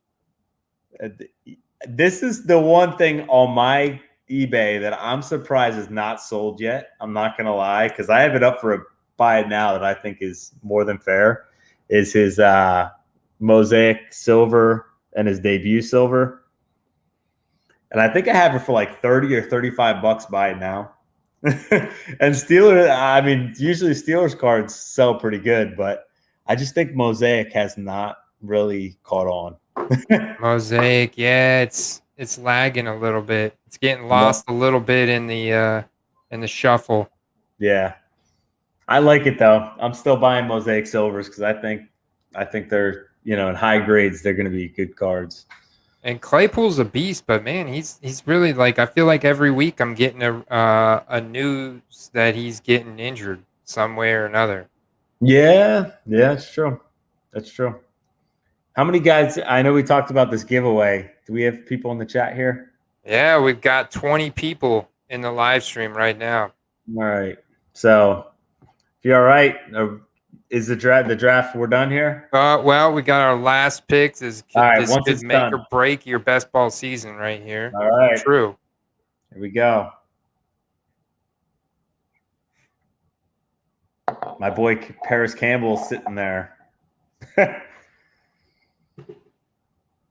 I figured out how to do these drafts so I don't get auto drafted anymore. Is I actually select my players using my phone.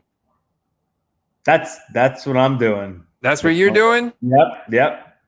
You're a smart dude, Andrew. That's why I'm looking down here. That's why I've been looking down when it's Chuba Hubbard. Okay. You know what? I like this guy, McKissick.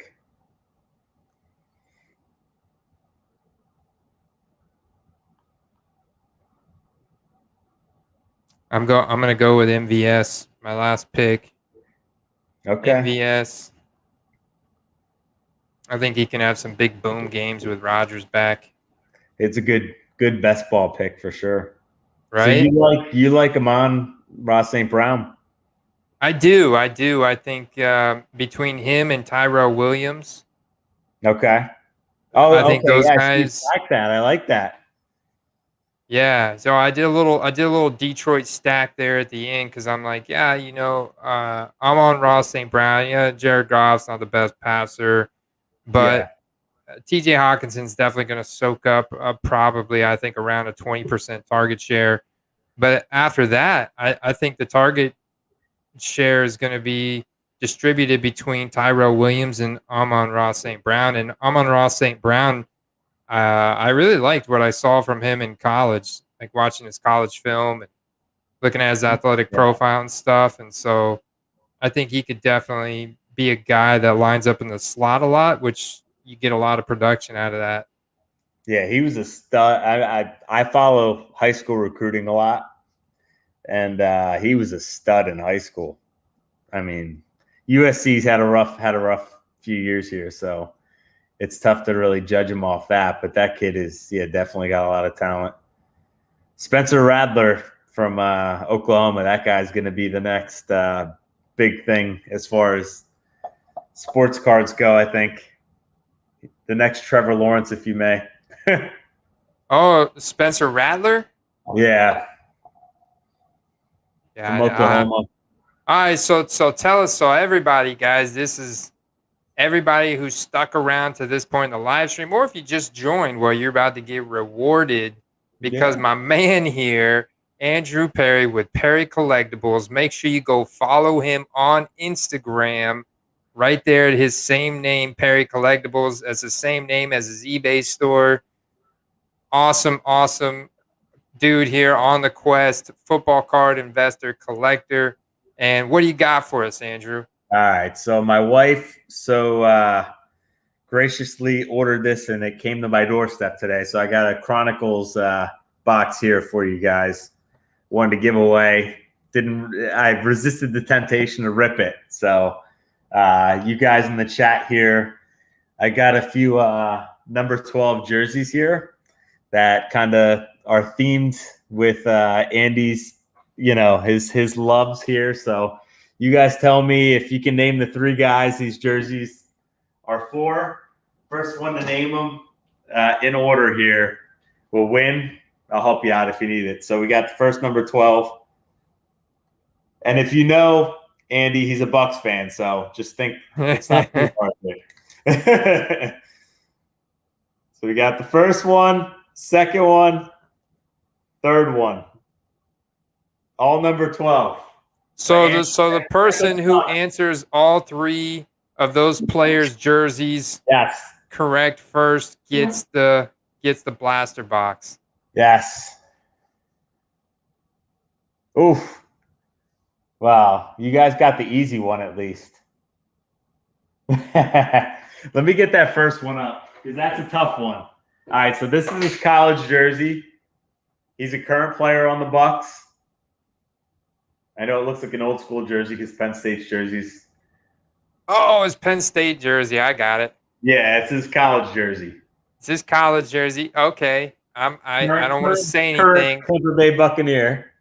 And he's a current Tampa Bay Buccaneer. I got it. The second one was a Patriots number 12. That's a no-brainer. I'm seeing a bunch of people. And then your last one here we got is an old school, Shelly. It's an old school Tampa Bay jersey. You see that old Buccaneer pirate ship? Super Bowl champion. Wow, that would have been – that was the year before we won the Super Bowl. I'm thinking Brad Johnson. Sorry. He might have won one with the Ravens, did he?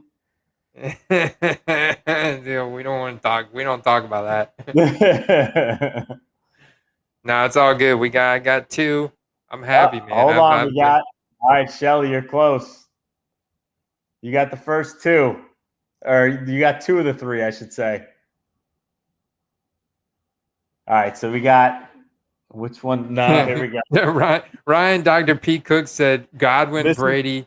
This is the one we haven't gotten yet. A lot of you guys in the chat got all the other ones. Allstott, no. Godwin and Brady. Ryan. Right. Allstott was number 40.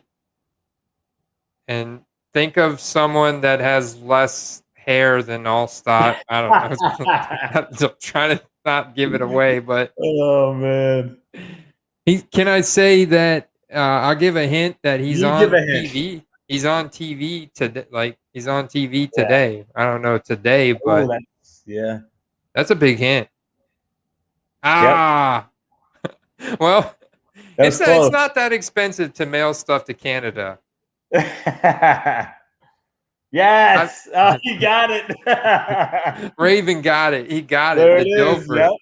Hey, all right, you got it, Raven. Nice. Good job, Sean.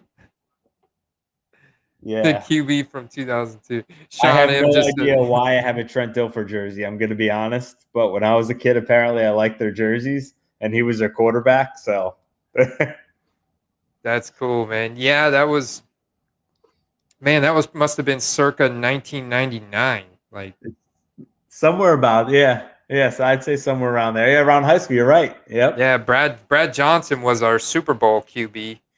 Yeah. But Trent Dilfer did the year after we traded him to the Ravens. He won the Super Bowl. That's right. Yeah. It's not that bad. Like, I don't know if you use Pirate Ship, but I was able to ship stuff to Sean in Canada. He got it. I think it did take like 3 weeks for him to get it. But I think the big thing is that customs just wants to know like what you're sending out of. Yeah. They want to know what you're sending across the border. They want to make sure it's not drugs or explosives. Yeah. No, we'll figure it out. We share an affinity for J.K. Dobbins, so he deserves it. Nice. Awesome, man. Yeah. Well, Andrew, thank you again for coming on tonight. It's been a blast. Thank you to everybody in the comments, everybody out there in the Quest Nation, drafting with us, having some fun with us tonight. Guys, I hope you enjoyed this live stream. I'll be back on Monday. You guys know where to find Andrew Parry on Instagram. I'm sure, Andrew, are you working any deals through Instagram right now? Yeah, definitely. So you're wheeling and dealing on there as well. Dude, super legit. I bought a few cards from you. I remember I bought the DK Silver Prism, which that was a very good deal, but I get it. I was a little, but that almost all those premieres were off center from that year. Yeah. There was something else that The I AJ think Brown. I bought from you. So yeah, the AJ Brown field level silver. Yeah. That's incredible. I actually sent that off to SGC. So we'll see what that comes back as. So I'm excited about that, man. Well, yeah, man. I hope you. Yeah, check out my store. If there's anything you see you like, feel free to message me on Instagram if you want to, just talk further about it, or send me an offer on eBay, whatever you prefer. Love to work with you guys, and I appreciate what you do. Really enjoy, all the content you provide. So thank you for having me on. Yes, sir, man. My pleasure. I'll be back on Monday. I'm in the process of developing I'm developing a weekly format, like a weekly format that I can repeat on a weekly basis, because pretty soon the season's going to start, and the season's going to start, and I want to be like on point, and I want to be creating daily content. So there's a lot of big things in the works, and man, just really happy that you guys are all a part of it with me. We've got a lot of great support here, great community. Appreciate you guys. So, hey, Andy, if you don't mind, I have 4 kids. Every kid wants to be a YouTuber growing up. Yeah. And the fact that I am an uncool dad on YouTube right now, if you don't mind, I'm going to shout out my son Asher and my nephew Silas, Calvin, and Malachi as well. They were like, yeah, they're definitely tuning in. So I appreciate Dad's on TV.